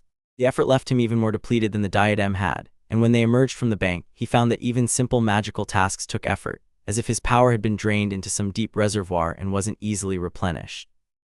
"We need to stop," Dumbledore said. "Your magic is becoming depleted. Fiendfire takes a toll." "We don't have time to stop," Harry said. "We have 2 more. If we stop now, he'll have time to consolidate, to prepare a response. If we continue now, you might not have the strength to face him when he arrives," Dumbledore countered. They argued about it, but Harry refused to rest. There was a compulsion in him now, a need to push forward to finish what had been started. It felt like Kratos' voice in his head, demanding completion, demanding victory. The locket came next, retrieved from the Department of Mysteries by a team that included Aurors and Order members. It was trapped in a tank of preservative potion, protected by wards and curses that took hours to disable. But when they finally retrieved it, Harry destroyed it without hesitation, burning through what felt like the last reserves of his power to incinerate the object completely. 3 Horcruxes down, 3 to go, but Harry was beginning to understand the true cost of what he was doing. Each destruction took something from him, burned away at his power, left him weaker and more depleted. At this rate, by the time he faced Voldemort directly, he might not have enough power left to actually kill him. It was Ginny who noticed the change first. She'd been training with him as always, and during one particularly brutal session, she managed to actually knock him down. Harry recovered easily, but there was a hesitation in his response, a fraction of a second of delay that hadn't been there before. "You're tired," Ginny said, not phrasing it as a question. "I'm depleted," Harry admitted. "The Fiendfire curse is expensive. It costs power that takes time to recover." "How much time?" Ginny asked. "More than we have," Harry said. "If the pattern continues, I'll be at about 50% capacity by the time we face him." Ginny considered this, her expression thoughtful. "Then we don't face him at 50%, we face him at 100%, and we destroy the remaining Horcruxes after we've defeated him. 2 of them are with him constantly." "We can't destroy them if he's dead," Harry said. "And the 4th, the ring, is trapped in a place that requires more preparation than we have." "Then we take a different approach," Ginny said. "What if we don't destroy all the Horcruxes before confronting him? What if we destroy most of them, keep him off balance, and then face him knowing that he's still immortal but weakened? One killing blow from someone with enough power should still work." Harry thought about this. Kratos had taught him that flexibility was as important as power, that adaptation was what separated victors from corpses. And Ginny's suggestion had the virtue of being something he hadn't already considered. "It could work," Harry said finally. "If I have enough power for one final strike, one moment of absolute commitment where I burn everything I have into a single attack." "Then that's what we do," Ginny said. "We rest, we recover, we rebuild your power, and when Voldemort comes, we end him before he even realizes what's happening." The preparations shifted after that conversation. Instead of immediately pursuing Marvolo's shack, they took time. Harry slept more than he had in years. He practiced basic magic, letting his power flow and replenish naturally. He ran through combat sequences with Ginny, but without the intensity of before. It was refinement rather than advancement, polish rather than new construction. Ron and Hermione continued their research, identifying new possibilities, new angles of attack. They discovered that Nagini was indeed the 6th Horcrux, and that Voldemort kept the snake with him always, sleeping beside him, connected to him through magical bonds that were extraordinarily deep. "If we can separate Nagini from him, even temporarily, we can destroy her," Hermione said. "But doing so requires either killing Voldemort himself or creating a situation where he's distracted enough to lose control of the binding spell." "So we use Nagini as a secondary target," Harry said. "Destroy her during the battle, not before." "That's more dangerous," Hermione pointed out. "We'd be destroying a Horcrux while Voldemort is actively fighting you." "I'll manage," Harry said. By the middle of June, a strange peace had settled over Hogwarts. The school year was ending, students were packing their belongings, saying goodbye to friends. On the surface, nothing seemed unusual. But those who knew to look could see it, the Order members coming and going from Dumbledore's office, the Aurors stationed around the grounds, the careful preparations being made for something imminent. And then, one evening, Dumbledore called Harry to his office one final time before the year's end. "He's moving," the headmaster said simply. "Our contacts in the Ministry report significant Death Eater activity. They're converging on a location about 10 miles from here. Voldemort is preparing to make his play." How long? Harry asked. 3 days, Dumbledore said. Perhaps 4. He's gathering his forces, consolidating his power. I suspect he plans to attack Hogwarts directly. It's a symbolic target and it's where you are. Then we prepare, Harry said. Yes, Dumbledore said, we prepare, and we do this carefully, systematically, the way a chess player thinks through the endgame. But Harry knew that chess wasn't an accurate metaphor for what was coming. Chess was about calculation, and pieces moved with mechanical precision. What was approaching was messier than that. It was war, and war had variables that no amount of planning could fully account for. Still, they tried. Over the next 2 days, Dumbledore orchestrated something that was equal parts military operation and magical coordination. The Order of the Phoenix was positioned around Hogwarts, Aurors were stationed at key defensive points, and an evacuation plan was established for students and staff who weren't needed for the coming battle. Ron's family came to help, along with dozens of other families who'd been touched by Voldemort's rising and felt duty-bound to oppose him. The castle became a fortress, every room warded, every corridor prepared. Harry moved through it all with a calm that came from 2 decades of training in violence and necessity. He checked weapons, reviewed positions, discussed contingencies. He was a general now, whether he wanted to be or not, and there was something almost restful about that clarity of purpose. On the evening before the anticipated attack, Ginny found him on the roof again, looking out at the forbidden forest. Tomorrow, she said, not a question. Tomorrow, Harry agreed. Are you afraid? She asked. No, Harry said, and it was true. Fear was for people who had uncertainty about outcomes. Harry knew exactly what was going to happen. Voldemort would come, there would be a battle, and then one way or another it would be over. Ginny moved close to him, and she did something she'd never done before. She took his hand and held it. Not romantically exactly, but with intention, with the weight of choice behind it. Whatever happens tomorrow, she said, I want you to know that this. She gestured at the castle, at the assembled forces, at the preparations around them. None of this would have been possible if you'd stayed broken. If you'd stayed what Kratos made you without choosing to become more. So thank you for becoming more, for letting people help you. Harry looked at her, this girl who'd trained under his brutal methods and had become something fierce and capable herself. And he understood something that Kratos might have never understood. That strength wasn't just about power, it was about choice. And choosing connection in a world that taught you to be alone was perhaps the greatest strength of all. I love you, Harry said. The words were simple and true, and had taken him this long to understand they were true. Ginny smiled, and it was a smile that held all of her. The warrior and the girl and the person who'd chosen to stand beside him even when it was dangerous. I know, she said, and I love you too, so let's go save the world. The attack came at dawn. A wall of dark energy hit the castle's wards with enough force to crack stone, and for a moment Harry thought the defenses might fail completely. But they held Dumbledore's magic and dozens of reinforcement spells combining to keep the castle protected. And then through the chaos and the explosions, Harry felt it. The presence he'd been sensing from a distance suddenly became immediate, present, overwhelming. Voldemort had arrived. He stood in the courtyard, and he was more than Harry had expected him to be. The Dark Lord was tall and lean, his face a flat, reptilian thing with eyes that burned red with power and madness. Around him, Death Eaters formed a semicircle of black-robed figures, wands raised and ready. Harry walked out to meet him, and the courtyard seemed to hold its breath. Hello, Harry said simply. Voldemort's face twisted into something that might have been a smile. The boy who lived comes to meet the Lord of the Dark. How poetic, how perfectly, predictably tragic. You should have stayed dead, Harry said. I tried to, Voldemort hissed, but you didn't let me. You've been hunting my immortality, destroying my anchors, forcing me to consolidate my power earlier than I had planned. And for that you will die, slowly, painfully, in full view of everyone who believes you to be their savior. Harry didn't respond with words. He drew a wand, not his own, but one of the practice wands Dumbledore had given him, sufficient for what was about to happen, and he felt his magic rise to meet the moment. Voldemort attacked, and the battle for the world began. Chapter 5: The Weight of Blades. The courtyard exploded into violence. Voldemort's opening curse was Avada Kedavra, a killing spell that came as a bolt of pure green energy. Harry moved through it without thinking, his body responding to threats with the automatic precision Kratos had drilled into him since childhood. The spell passed so close he felt the heat of it, singeing the air near his face, and then he was moving forward, closing distance, his own wand already raised. They collided in a fury of spell work and counterspell, magic clashing against magic in a display of raw power that made the ground crack beneath them. Voldemort was skilled. Centuries of practice had given him command of magic in ways that most wizards could never achieve. But Harry had something more than skill. He had training in spatial awareness, in reading opponents, in the understanding that combat was three-dimensional and that the person who could operate in all 3 dimensions had advantage. Behind them, the battle erupted in earnest. Death Eaters clashed with Order members and Aurors. Spells flew in arcs of colored light. Students, despite the evacuation orders, had taken positions on the castle walls, adding their power to the defense. The courtyard became a maelstrom of conflicting magic, and in the center of it all, Harry and Voldemort danced their particular dance. "You move well," Voldemort said, between volleys of spells. His voice carried a note of appreciation beneath the menace. "Your training is exceptional, but skill alone will not save you. I have immortality on my side. I can afford to be patient." "No, you can't," Harry said, and he pressed forward with renewed intensity, driving Voldemort backward, forcing the Dark Lord to focus entirely on defense rather than attack.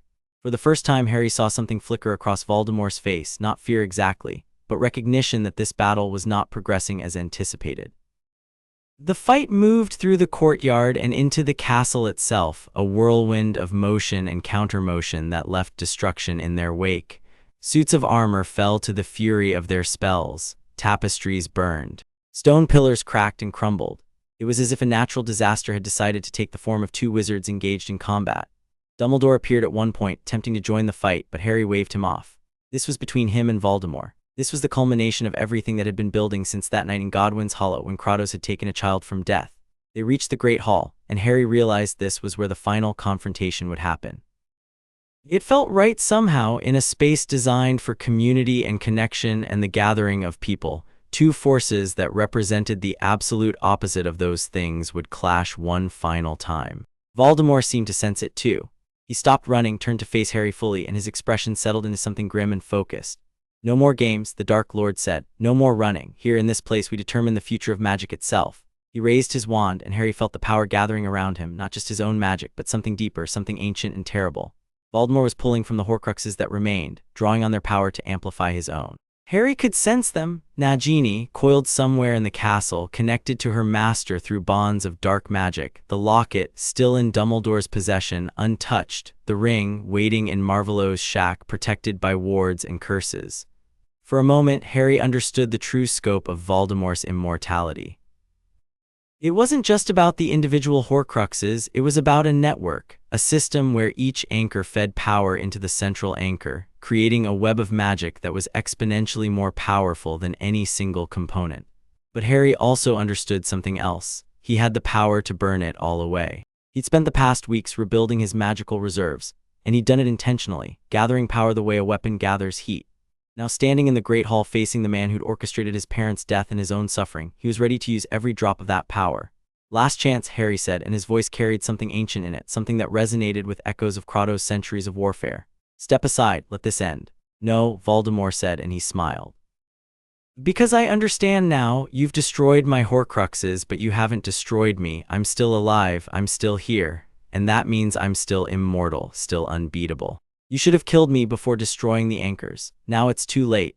Voldemort cast, and it was the most powerful spell Harry had ever encountered. It wasn't a simple curse or even a combination of curses. It was a manifestation of pure dark magic, raw power given form and directed at Harry with the intention to obliterate him completely. Harry's response was instantaneous and devastating. He burned, not with pain, with power. He let every reserve of magic he'd gathered flow through him, and he shaped it into something that had no name in modern magical theory. It was something older than wands or spells, something primal and fundamental. It was the magic of a warrior who'd trained since childhood to convert power into action, and it was absolute. The two forces collided in the center of the Great Hall, and the castle itself seemed to scream. For a moment there was only light and sound and the sensation of ultimate conflict. Time lost meaning, space lost definition. There was only the collision of forces and the question of which one would prevail. Then it was over. Voldemort fell. He didn't scream or beg or try to flee. He simply fell, his body hitting the stone floor with a sound like breaking glass. The red eyes went dim. The magic that had animated him for centuries simply stopped. Harry stood in the center of the Great Hall, barely breathing, completely depleted. His magic had been burned away almost entirely, leaving him as weak as a squib, dependent entirely on physical strength and training for any remaining capability. Behind him, the sounds of the battle changed, Death Eaters realizing their master was gone, understanding that this was no longer a battle they could win. Some of them fled, others surrendered. Some fought to the last and were defeated by Aurors and Order members. It was over. The aftermath was chaos and confusion. Aurors secured the castle and took Death Eaters into custody. Healers worked frantically to treat the wounded. Students emerged from their hiding places, looking around in shock at the destruction and the reality that the war was actually over. Dumbledore found Harry in a quiet corner of the castle, sitting on a bench looking at his hands. "You did it," the headmaster said, settling beside him with the careful movements of an old man. "You actually did it." "I burned him away," Harry said. "I used everything I had. I don't know if there's anything left in my magical reserves. I might be able to do magic again eventually, but right now I feel empty." "You'll recover," Dumbledore said. "Magic is resilient. Your power will return, though it may take time. Weeks perhaps. Months if the damage was particularly severe." "What about the remaining Horcruxes?" Harry asked. "Nagini and the locket and the ring. They're no longer connected to Voldemort," Dumbledore said. "Without his consciousness to anchor them, they're just objects containing fragments of his soul. Dangerous, yes, but no longer active. We have time to locate and destroy them properly without the pressure of immediate threat." Harry nodded, and they sat in silence for a while, the weight of everything that had happened settling over them like snow. "Thank you," Dumbledore said finally, "for not becoming what your guardian made you, for choosing to be more." "He taught me that choice matters," Harry said. "He taught me through absence, through pushing me to become something I had to choose rather than simply accept." "A wise man, your Kratos," Dumbledore said. "A broken man," Harry corrected. "But wise, yes." Over the next few days, the full scope of the victory became clear. Voldemort's death had shattered his organization more effectively than any external force could have. Death Eaters who'd only followed him out of fear or compulsion immediately surrendered or tried to flee.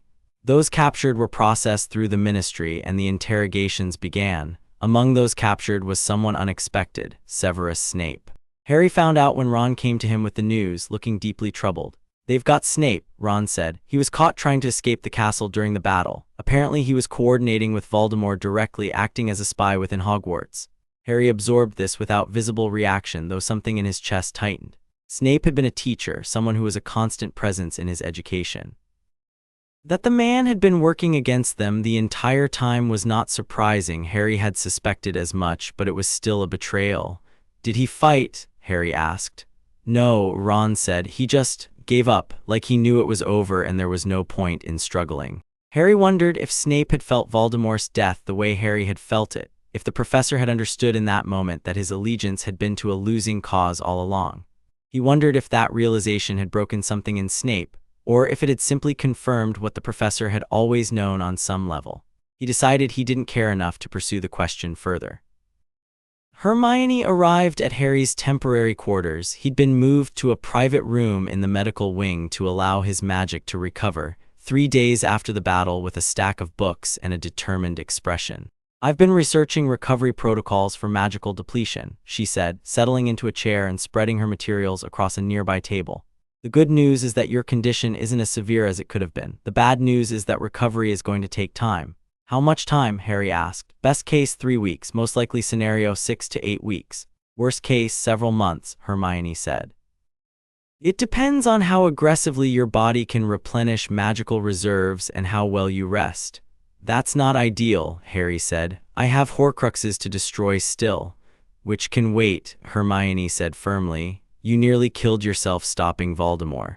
You need to rest and recover and stop trying to solve everything through combat and magic." "I'm not trying to solve everything through combat," Harry protested. "I'm trying to finish what I started." "And you can finish it when you're not completely depleted," Hermione said. "Harry, you scared us. When you and Voldemort collided in the Great Hall for a moment, we thought you were both going to kill each other. And you nearly did. You burned through your entire magical reserves to stop him. You need to accept that that came at a cost." Harry wanted to argue, but there was truth in what Hermione was saying. He could feel the absence of his power like an amputated limb. The place where magic should be was just empty space now.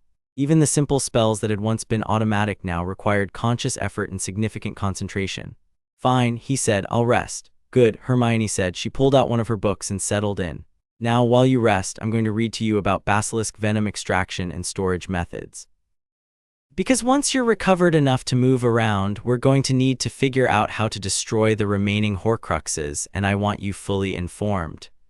Ron visited frequently, bringing news from the castle and the wider wizarding world. The Ministry was in chaos, trying to figure out how to handle the sudden defeat of Voldemort and the Death Eaters without him.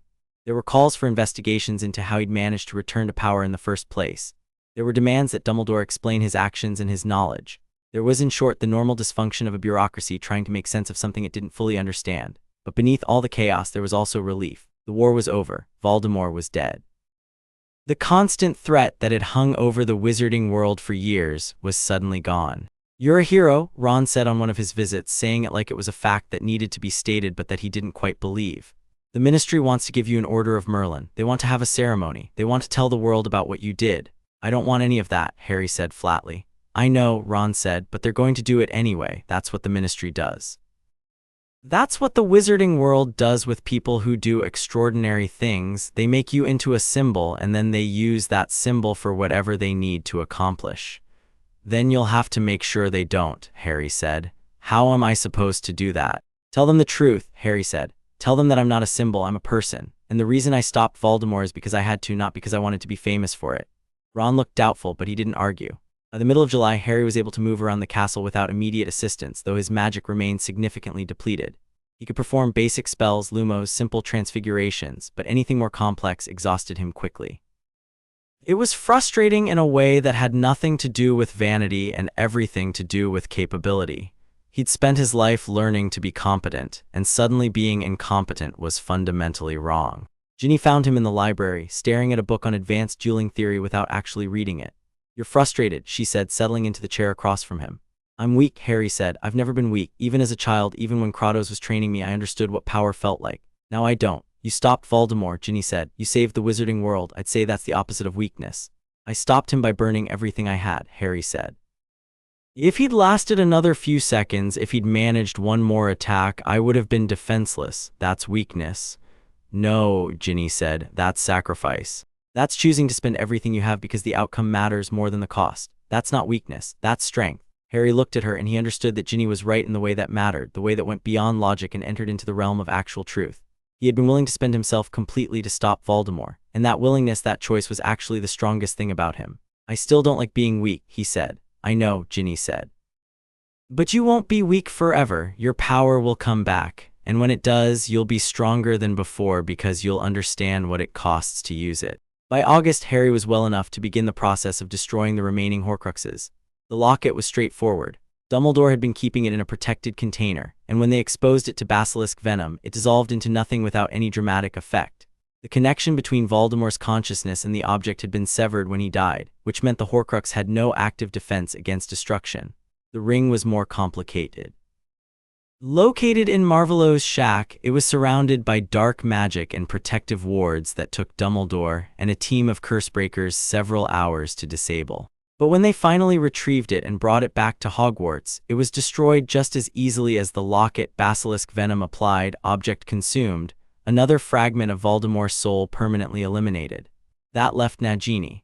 The snake had been located in the Department of Mysteries, discovered in a protected enclosure that had been designed to house dangerous magical creatures. Destroying Nagini was technically more complicated than destroying an object, but Dumbledore had found a solution. A killing curse, applied directly with the intention of destroying the Horcrux as well as the creature.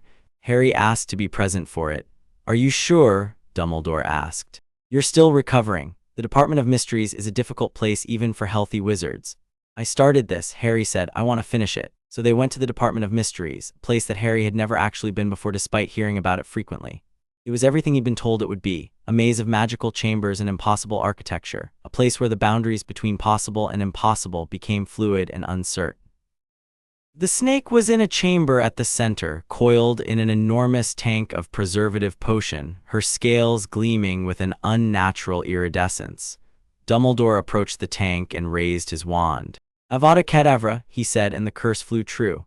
Nagini's body spasmed, and she was simply gone. No screaming, no drama, just the immediate cessation of existence as the killing curse did what killing curses did. And in that moment, something shifted in the world. Harry felt it, a sense of completion, of finality. The last anchor of Voldemort's consciousness had been destroyed. The Dark Lord's immortality had been fully dismantled. What remained in the ground of Godwin's Hollow was simply a corpse, a body without magic, without purpose, without any connection to the consciousness that had once inhabited it.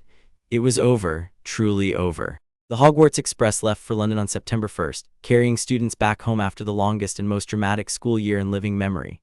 Harry sat in a compartment with Ron, Hermione, and Ginny, and there was a strange quality to the atmosphere, relief mixed with uncertainty about what came next. "So what happens now?" Ron asked. "Like actually happens? Do we just go back to normal life, pretend nothing changed?" No, Harry said, nothing goes back to normal.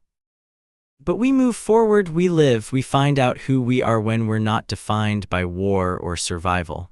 That sounds complicated, Ron said. It is, Harry agreed, but it's the only option available. Hermione was already making plans for her future. University applications, research opportunities, ways to contribute to the reconstruction of the wizarding world's magical infrastructure that had been damaged by Death Eater activity. She was ambitious and capable, and Harry had no doubt she would accomplish everything she set her mind to. Ron was less certain about his future, but he'd mentioned possibly joining the Auror office, and Harry thought that was probably the right path for him. Ron had the loyalty and the judgment that made good Aurors, and he had the advantage of having fought in an actual war before his career even began. Ginny talked about professional Quidditch, about playing for a professional team, about pursuing something that had nothing to do with Harry or the war or any of the larger political struggles of the wizarding world. She wanted, she said, to simply be extraordinary at something for the sake of being extraordinary at it, without needing a larger purpose to justify it. Harry understood that impulse. He'd spent his entire life training for something specific, learning to be a weapon against a specific threat. Now that the threat was gone, he needed to figure out what he wanted to do that wasn't about survival or obligation. By the time the train pulled into platform 9¾ Harry had something of an answer forming, though it was incomplete and uncertain. He thought he might want to teach. He thought he might want to stay at Hogwarts, use the education he'd received and the experience he'd gained to help others prepare for a world that was less predictable than anyone would have liked. But that was a decision for later. For now, he was simply grateful to be alive, grateful to have friends who cared about him, grateful to be alive in a world where Voldemort was no longer a threat. Harry didn't expect to see Kratos again, but the old man had apparently decided to make an exception. He appeared in Harry's compartment as the train was pulling away from platform 9¾ stepping through a door that no one else seemed to be able to see. He looked exactly as he always had, scarred, ancient, terrible, and magnificent in equal measure. The Ghost of Sparta had come to witness his creation's final victory. You did well, Kratos said, his voice like gravel and thunder combined. You trained me well, Harry said. I trained you to be a weapon, Kratos corrected. But you became something more. You became a man who had the choice to be a weapon and chose something different. That is victory. Kratos looked at Ron, Hermione, and Ginny, all of whom were staring at him with varying degrees of shock and confusion, and an expression almost like approval crossed his ancient face. These are good choices, he said. These people ground you. They remind you what it means to be human. Hold on to them. They are more valuable than any power. I know, Harry said. Then I will leave you to your life, Kratos said. You are no longer my student. You are my son, and you have become more than I ever was. That is all I ask of you. He turned to leave, and Harry called out one final time. Kratos, thank you for taking me, for teaching me, for believing I could become more than just a weapon. The Ghost of Sparta paused at the threshold of that impossible door, and when he turned back, there was something in his expression that Harry had never seen before, not quite softness, but something that implied the capacity for it. No, Kratos said, thank you for showing me that violence is not the only way. You have given an old killer something to believe in. That is a gift beyond measure. And then he was gone, stepping back into whatever realm held the old gods and the ancient warriors, leaving Harry alone with his friends and the future that stretched ahead of them, uncertain and full of possibility in equal measure. The final letter came in September, delivered to Hogwarts, where Harry had decided to stay on as an unofficial assistant to Dumbledore while completing his final year of education. Boy, you have won. The enemy is destroyed. Your world is safe. You have become what I never could, not just a killer of gods, but a builder of something that endures. I have returned to my resting place, but I will be watching from whatever distance separates the living from those who have walked too long between worlds. If you ever fall, if you ever falter, know that I am there, and I will find a way to remind you of your strength, but I do not think you will fall. You have learned what I spent centuries learning, that power without purpose is empty, and that the greatest strength is not in the magnitude of your force but in the precision of your choices. Live well, love deeply, build something that matters. That is the only victory that lasts. Harry read the letter one final time and then, following his established pattern, burned it. But this time, as the paper turned to ash, Harry found himself smiling, because Kratos was right about one thing: he had won. And more importantly, he had won in a way that meant something beyond just defeating an enemy. He had defeated an enemy and remained human. That was the real victory. Chapter 6: Gods and Men. The final year at Hogwarts passed in a strange suspension of normalcy and ongoing transformation. The castle had been repaired, the damage from the battle carefully restored by teams of skilled craftspeople and magic workers. New wards had been placed, stronger than before, designed to prevent any repeat of the invasion. Life had resumed its ordinary patterns, but everyone who'd been present during the war understood that the ordinariness was fragile, a construct maintained through collective agreement rather than actual naivety about the world's dangers. Harry attended classes, wrote papers, sat for examinations. He was ordinary in the ways that mattered for school life, but there was an underlying difference that none of the returning students could quite articulate. He'd been transformed by his experiences, not just in capability, but in fundamental understanding of what it meant to exist in a world where genuine consequences were always possible. By October, the Ministry had officially recognized Voldemort's death and declared the Second Wizarding War concluded. Memorials were erected for those who died in the conflict. Names were read aloud at ceremonies. Families grieved and slowly began the process of moving forward. The wizarding world took a collective breath and tried to figure out how to function in peacetime. Harry was offered the Order of Merlin, first class, multiple times. He declined each time with increasing firmness until the Ministry finally understood he was serious. He didn't want recognition or titles or any of the official acknowledgments that came with saving the world. He wanted something much simpler, to figure out who he was when he wasn't defined by being the boy who lived or the warrior who defeated a dark lord. That process of self-discovery was more difficult than any battle had been. In November, Dumbledore asked Harry to come to his office for a conversation that turned out to be something between a meeting and a discussion about the future. "I will not be headmaster much longer," the old man said without preamble. He looked older than he had even during the war, as if the conflict had taken something from him that he wouldn't recover. "I've decided to step down at the end of this school year. Minerva will take the position, and Hogwarts will continue under new leadership." "Why are you telling me this?" Harry asked. "Because I want to offer you a position," Dumbledore said. "A teaching role, defense against the dark arts if you're interested. Or a new position if you prefer, something tailored to your specific capabilities and interests. I believe you have much to teach, and I believe Hogwarts would benefit from your presence." Harry considered this. Teaching was something he'd been thinking about, but he'd assumed it would come later after he'd had time to figure out who he was as a person rather than as a weapon or a student. "I need to finish my 7th year," Harry said. "Of course," Dumbledore agreed. "But I want you to know that the offer stands. You've learned more about survival, strategy, and the practical applications of power than anyone I've encountered in the last century. Those are lessons worth teaching." "I'll think about it," Harry said. "Good," Dumbledore said, "because I suspect you'll be an excellent teacher. You have the rare gift of understanding both the capability and the cost of power, and you're willing to be honest about both." It was Ginny who pushed him to commit to the decision. They'd been meeting regularly throughout the year, and their relationship had evolved into something that felt substantial without needing to be defined by dramatic declarations or romantic gestures. They simply existed in parallel, their lives intertwined but not merged, their choices informed by the presence of the other but not dependent on it. "You should take the job," Ginny said one afternoon in late November as they sat in the room of requirement, which had manifested as a comfortable study space filled with books and warm lighting. "You're good at teaching. You're patient when it matters and brutal when it matters, and that's what people actually need to learn." "I wanted to travel," Harry said. "After graduation, see the world beyond Hogwarts and Britain." "So travel," Ginny said. "Take a year, explore, figure out what you want. Then come back and teach." "That's a long time away," Harry said. "I know," Ginny said. "But I'm going to be professional Quidditch, and that means traveling constantly anyway." "At least if you're teaching, you'll have a base. At least we'll have somewhere to come back to."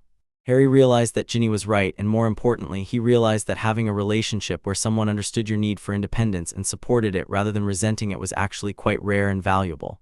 "Okay," he said. "After graduation, I travel. After that, I come back and teach." "Good," Ginny said. "Because I need to know you're building something that will last, not just reacting to threats." The year progressed toward its conclusion.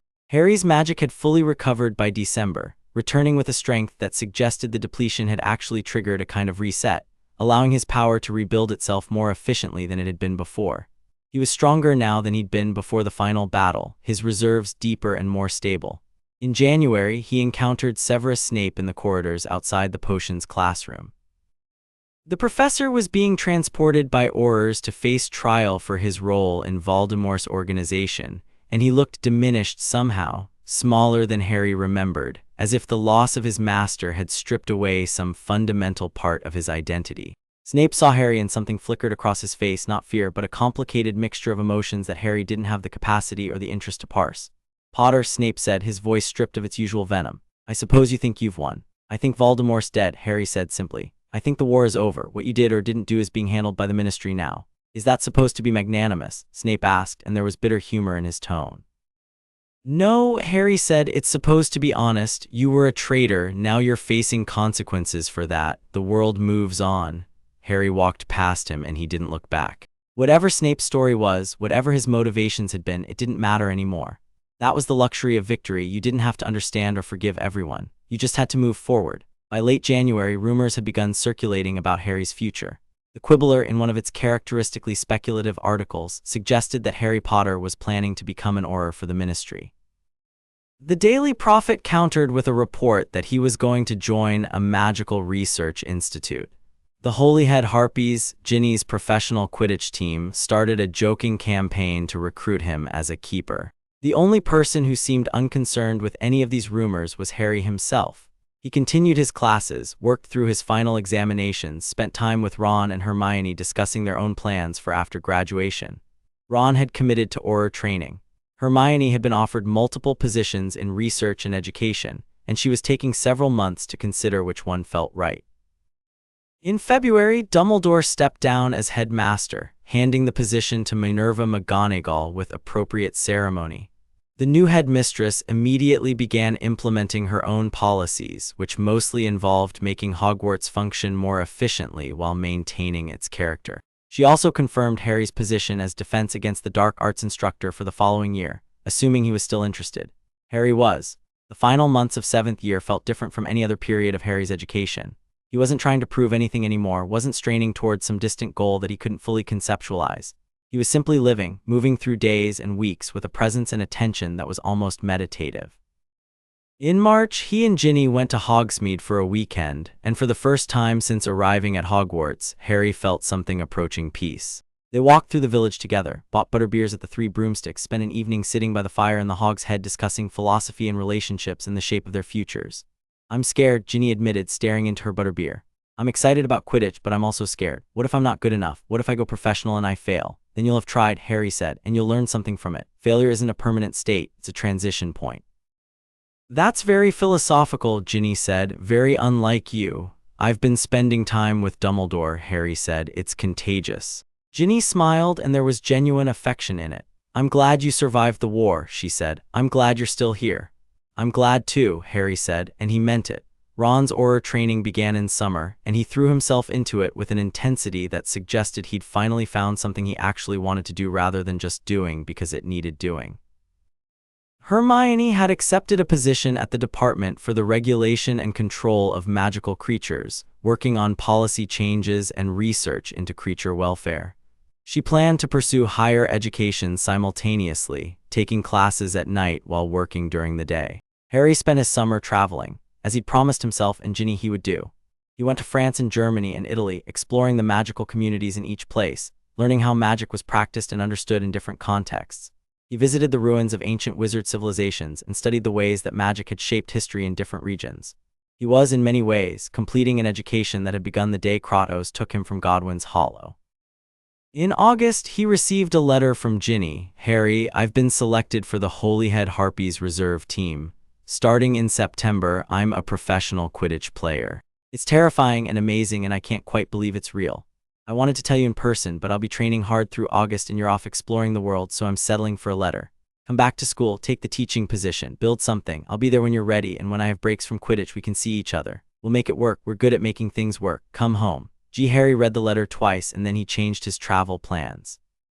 Instead of continuing on to Eastern Europe as he'd intended, he turned back toward Britain, toward Hogwarts, toward the life he'd decided to build. The new school year began with the characteristic excitement and chaos of Hogwarts. Students arrived, were sorted, settled into their houses. Harry arrived as staff rather than student, and there was an odd quality to moving through the castle in a different role, seeing it from a different perspective. Minerva McGonagall welcomed him to the faculty with approval and clear expectations that he would maintain high standards while also actually caring about his students' development as people rather than just as wizards. You've been through more than most of these students will experience in their entire lives, McGonagall said in their first faculty meeting. Use that experience. Don't lecture about abstract concepts. Show them what power and responsibility actually look like. Show them that strength isn't about dominance, it's about choice. Yes, ma'am, Harry said. His first class was with third-year Gryffindors, and he discovered almost immediately that teaching was completely different from any other experience he'd had. It required a kind of patience and attention to individual development that combat training hadn't needed. Students didn't all learn the same way.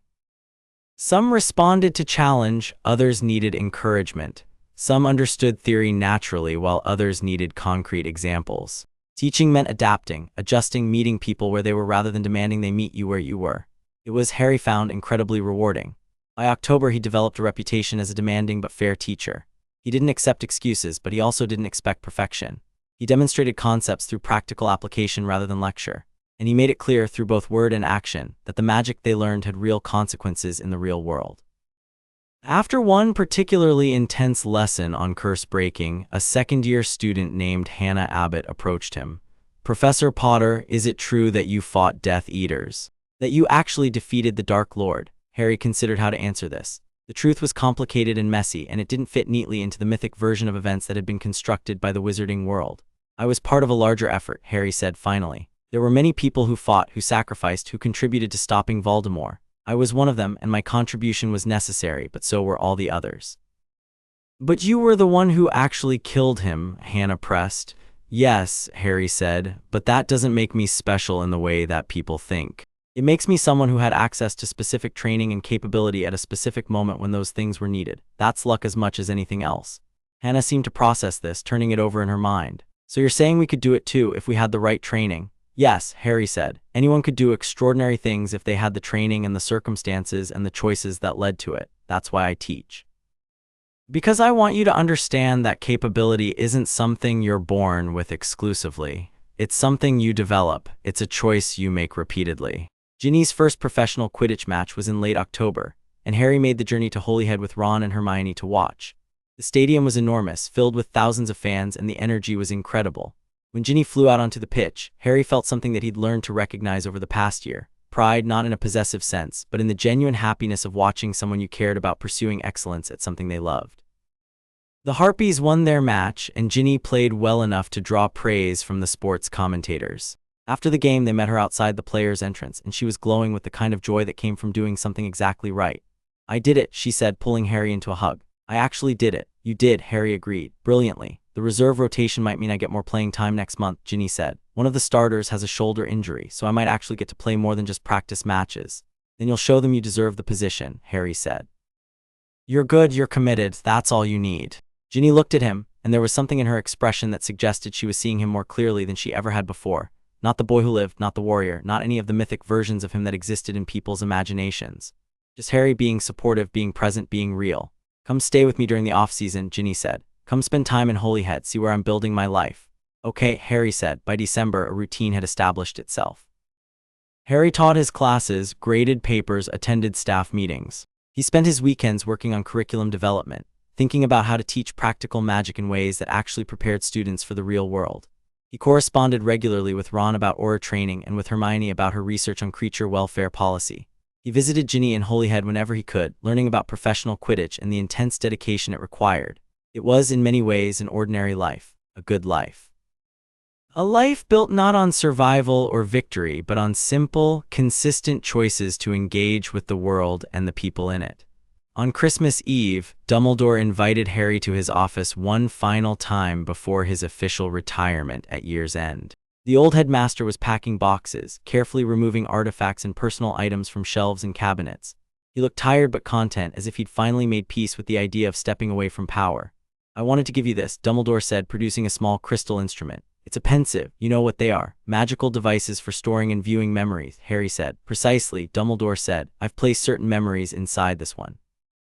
My memories of pivotal moments in your life, the day you arrived at Hogwarts, the night you defeated Voldemort, conversations we had about the nature of power. I'm giving them to you not as instruction but as perspective, so that you understand the full context of your own story." Harry took the pensieve carefully. "Why?" "Because teachers often think they know their students' stories completely," Dumbledore said, "but they rarely do. This way you'll always have access to the complete picture of how you got to where you are, and that will, I think, make you a better teacher." "Thank you," Harry said. "Thank you," Dumbledore replied. "For being willing to become more than you were made to be, for choosing humanity over power, for showing an old man that it's never too late to learn that love is more important than control." The final days of the school year were bittersweet. Seventh-year students graduated, including several who'd fought in the war. They left Hogwarts carrying certificates and memories and the understanding that they'd lived through something extraordinary. Harry attended the end-of-year feast, and at the closing ceremony, Minerva McGonagall announced that he would be continuing as defense against the dark arts instructor for the following year. The news was met with genuine applause, not just from students but from other staff members as well. After the students departed for summer, Harry found himself alone in the castle with only a skeleton crew of staff maintaining the facilities. He walked the corridors, remembering what they'd been like when he was a student, understanding how much had changed in that time. He visited the Great Hall and stood in the place where he'd confronted Voldemort, where he'd burned away his power to stop a threat. The floor had been repaired, the damage made good, but Harry could still sense the echoes of that moment, the collision of forces, the desperate push for victory. It had been necessary, it had been right. But it had also been costly in ways that continued to unfold as he understood more about what he'd sacrificed to achieve it. Ginny found him there, standing in the center of the Great Hall with his head tilted back, looking at the ceiling. "Remembering?" she asked. Reflecting, Harry said, "There's a difference." "Is there?" Ginny asked, moving to stand beside him. "Yes, remembering is just recalling what happened. Reflecting is understanding what it means now from this place with the distance and perspective that time gives you." Ginny took his hand and they stood together in the empty hall. "Are you happy?" she asked. Harry considered the question seriously. He wasn't happy in the uncomplicated, simple way that people in stories were happy. He carried the weight of what he'd survived, the knowledge of his own capability for destruction, the understanding that peace was always temporary and that his skills would probably be needed again at some point. But he was content. He was engaged with people and work that mattered. He was choosing his path day by day rather than being driven by survival or obligation. "Yes," he said finally. "I'm happy, not perfectly, not all the time, but yes." "Good," Ginny said.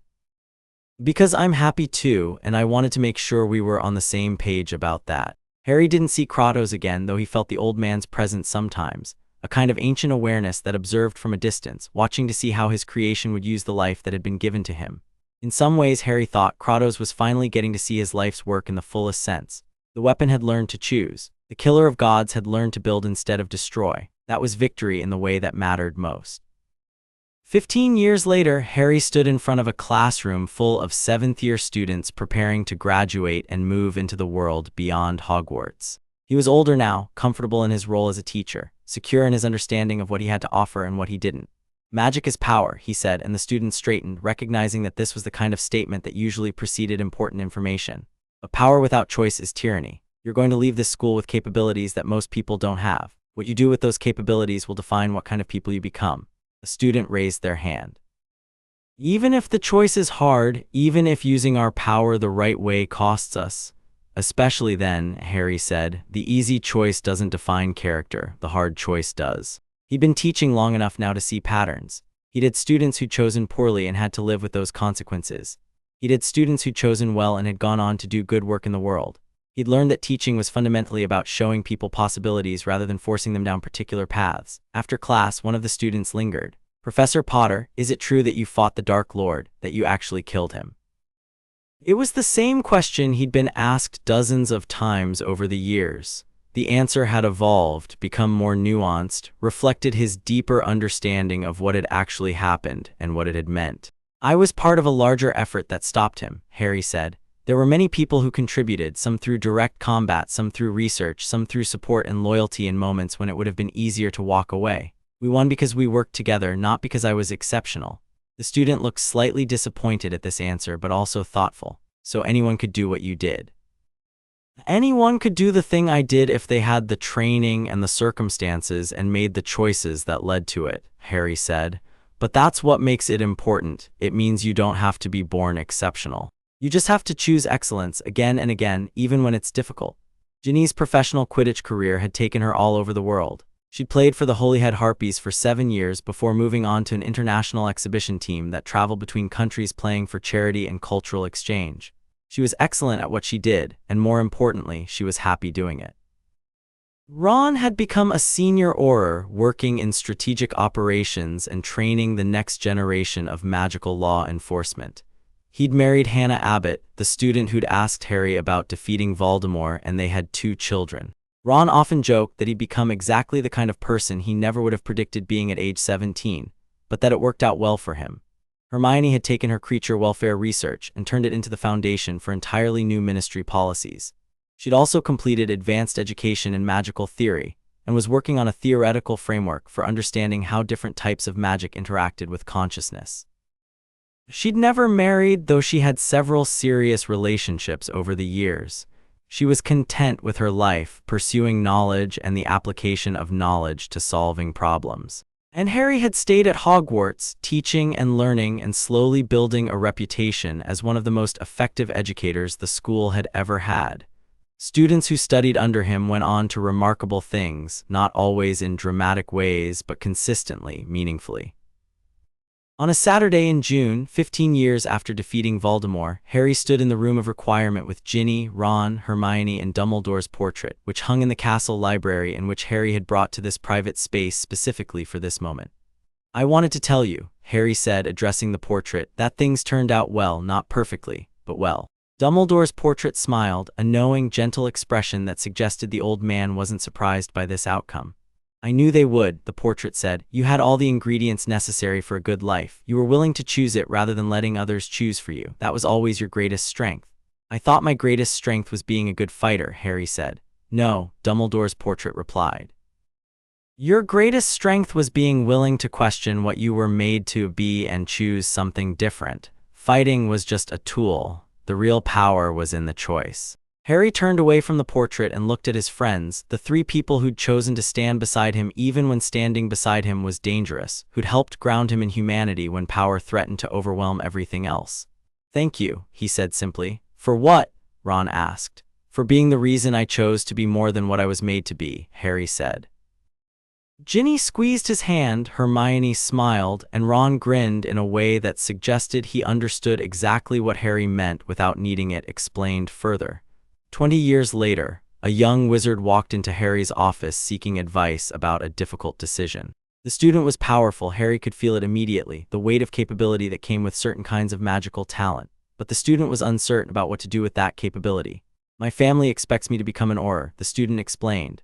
"My entire family is in the ministry. It's expected that I'll follow the same path, but I want to do something else. I want to teach. And I'm afraid that choosing that path will disappoint my family." Harry listened carefully, letting the student talk through the problem fully before offering any response. When he finally did speak, it was with the weight of having lived through this exact question himself. "Your capability is your own," Harry said, "not your family's. The choices you make about what to do with it are yours to make. Will disappointing your family be painful? Probably. But the alternative is spending your life living someone else's expectations, and that's a different kind of pain, one that doesn't fade over time because it's constant." "So you're saying I should teach?" the student asked. "I'm saying you should do whatever you choose fully and without regret," Harry said. "Whether that's teaching or Auror work or something else entirely. The only failure is making a choice you don't actually believe in and then resenting everyone involved for the fact that you made it." The student considered this, and Harry could see the moment the decision crystallized, the moment when the student understood that the choice was theirs to make and the responsibility was theirs to carry. "I'm going to teach," the student said finally. "I'm going to teach and I'm going to be good at it." "Then do that," Harry said, "and come back in 5 years and tell me how it went." Harry was 50 years old when he finally decided to step down from his position at Hogwarts. He'd been teaching for more than 2 decades by that point, and while he still enjoyed it, he felt the call to do something different. Ginny had retired from professional Quidditch and was considering what came next for her. Ron was moving into a leadership position in the Auror office. Hermione was being offered various positions in the ministry and in academic institutions. It was time for change. "What will you do?" Minerva McGonagall asked, not the McGonagall he'd known as a student, but her successor, a younger witch who'd been educated at Hogwarts herself. "Travel," Harry said. "Right. Figure out what a life looks like when it's not defined by role or position or responsibility. Help Ginny figure out what comes next for her. Maybe eventually write about what I've learned from teaching." "The magical world will miss you," the headmistress said. "The magical world will be fine," Harry replied. "There are good people taking it forward. That was always the goal, to make sure there were good people carrying things forward." 30 years later, Harry and Ginny had a house on the coast of Wales, far from Hogwarts and the centers of wizarding civilization. It was quiet and private, and they used it as a base for their travels and their work. Harry writing books on magical theory and education, Ginny working with international Quidditch organizations in an advisory capacity. Ron visited often, bringing his children to play on the beach. Hermione visited less frequently, but never without advance notice or a reason, usually some problem she was working through that she wanted to discuss with someone who'd known her for her entire adult life. The war that Harry had fought and seemed more distant with each passing year, though it was never quite forgot. There were memorials around the wizarding world, names of the fallen inscribed in stone. There were annual remembrances and ceremonies. But life had moved forward and new challenges had emerged that required new solutions. On Harry's 60th birthday, Ginny gave him a gift, a leather-bound journal with his name embossed on the cover. "You should write your story," Ginny said. "Not a history, not a biography, your story, how you became who you are, how you survived what you survived, how you learned to choose something other than war." Harry looked at the journal, and he understood what Ginny was really asking. She was asking him to make peace with his own narrative, to integrate all the pieces of himself into a coherent whole that could be understood by people who hadn't lived through what he'd lived through. "Okay," he said. The book that follows is his answer. Harry began to write, and as he wrote, he realized that the story wasn't actually about defeating Voldemort or surviving a war or any of the dramatic elements that people always seemed most interested in. The story was about learning to be human. The story was about choosing connection when you'd been trained to be alone. The story was about understanding that power was only valuable if you used it to protect the things that mattered, and that the things that mattered weren't abstract concepts like victory or legacy, but actual people. The story was about becoming more than what you were made to be. 50 years after the defeat of Voldemort, Harry stood in a classroom at a small magical academy in Poland, speaking to a group of young wizards about the nature of power and responsibility. He was old now, his hair completely gray, his face marked by decades of living, but his mind was sharp and his voice carried the weight of hard-won wisdom. "I was made to be a weapon," he told the students. "I was trained from childhood to respond to threats, to move decisively, to prioritize survival above everything else. And for a long time, I thought that was all I could be. But I learned, slowly, painfully, over many years, that being a weapon doesn't mean you have to choose to be only a weapon. That power is most powerful when it's used to build rather than destroy. That strength isn't about how much damage you can cause, but about how much love you can sustain." A student raised their hand. "Are you saying power doesn't matter?" "No," Harry said. "I'm saying power is a tool, and like all tools, what matters is what you choose to build with it. You could have a hammer and use it to break things, or you could use it to build shelter. The hammer doesn't care. The choice is yours." The last time Harry saw Kratos was in a dream, years after the old man had stepped out of his life. The dream, they were standing on a cliff overlooking an endless ocean, and Kratos was young again, not restored to youth exactly, but appearing as he had been in the prime of his life before centuries of war had worn him down. "You did well," Kratos said simply. "I learned from the best," Harry replied. "No," Kratos corrected. "You learned from me and then you learned from everyone else. You learned from the girl with the red hair and the boy with the loyal heart and the woman with the brilliant mind. You learned that teachers come in many forms and that the most important lessons are the ones you teach yourself. Do you regret it?" Harry asked. "Taking me that night? Training me the way you did?" Kratos was quiet for a long moment, and when he spoke, his voice carried the weight of centuries of reflection. "No," he said finally, "because you proved something I never could. You proved that power and humanity aren't mutually exclusive. You proved that a weapon can choose to be more. And in doing that, you showed me that my entire life, all the killing, all the fighting, all the endless struggle was worth something. It led to you. It led to the possibility of something different." "Thank you," Harry said. "No," Kratos said. "Thank you for becoming what I never could, for showing me the victory I could never achieve." When Harry woke from the dream, he understood that Kratos was gone, truly gone, released from whatever obligation had kept him watching from a distance. The Ghost of Sparta had finally been able to rest, secure in the knowledge that his creation had learned to live as something more than just a weapon. Harry got out of bed, went to the window, and looked out at the Welsh coast as the sun rose. He thought about the journey that had brought him here, from a child taken from death by a warrior, to a student at Hogwarts, to a combatant in a war, to a teacher, to a writer, to an old man watching the world move forward without him. It had been a good journey. Difficult, complicated, full of choices that could have gone differently. But good. Ginny was awake in the kitchen when he came downstairs, making tea the way she always did, with specific attention to temperature and steeping time, the kind of careful precision that suggested she'd thought about tea making enough to develop opinions about it. "You're up early," Ginny said, sliding a cup toward him. "Had a good dream," Harry said. "About what?" Ginny asked. "About becoming who I was supposed to be," Harry said. Ginny smiled, the expression of someone who'd spent her entire adult life watching Harry become increasingly comfortable with himself and increasingly certain of his place in the world. "That's good," she said. "Because you did it. You absolutely became who you were supposed to be." Harry drank his tea and watched the sun continue its rise over the ocean, and he was grateful for tea and companionship, and the simple fact of being alive in a world that was mostly at peace. 55 years after the defeat of Voldemort, Harry published his final book, a reflection on the nature of power and the choices that define a life. It was not widely read. Academic works on magical theory didn't appeal to most people, but those who did read it found it profoundly moving, the product of a mind that had spent decades thinking about hard problems without easy answers. One reviewer wrote, "This is the work of someone who has learned that true strength lies not in what you can destroy, but in what you choose to protect, and in your willingness to be changed by the process of protection." It was the review that made Harry happiest, because it meant that the reviewer understood the point he'd been trying to make all along. That victory wasn't about winning. It was about choosing to be human in a world that constantly threatened to reduce you to something less, and then choosing that same thing again and again and again until it became who you actually were. Harry died at the age of 87 in the house on the Welsh coast, with Ginny beside him and the sound of the ocean in his ears. His last words were simple: "I'm grateful." He was buried in a small cemetery overlooking the same coast, without any of the ceremony or recognition that would have been offered to him had the magical world had their way. The funeral was attended by his closest friends, Ginny of course, and Ron and his family, and Hermione and their children and grandchildren. Dumbledore's portrait attended in a special magical capacity and gave remarks about what it meant to know someone who'd chosen their own path. Harry Potter could have become many things, Dumbledore's portrait said. He could have been a warrior, a politician, a revolutionary. But what he chose to become was a teacher, a friend, a person who'd learned that the most important power isn't the ability to defeat enemies, but the ability to help others become better than they were. That's the legacy worth remembering.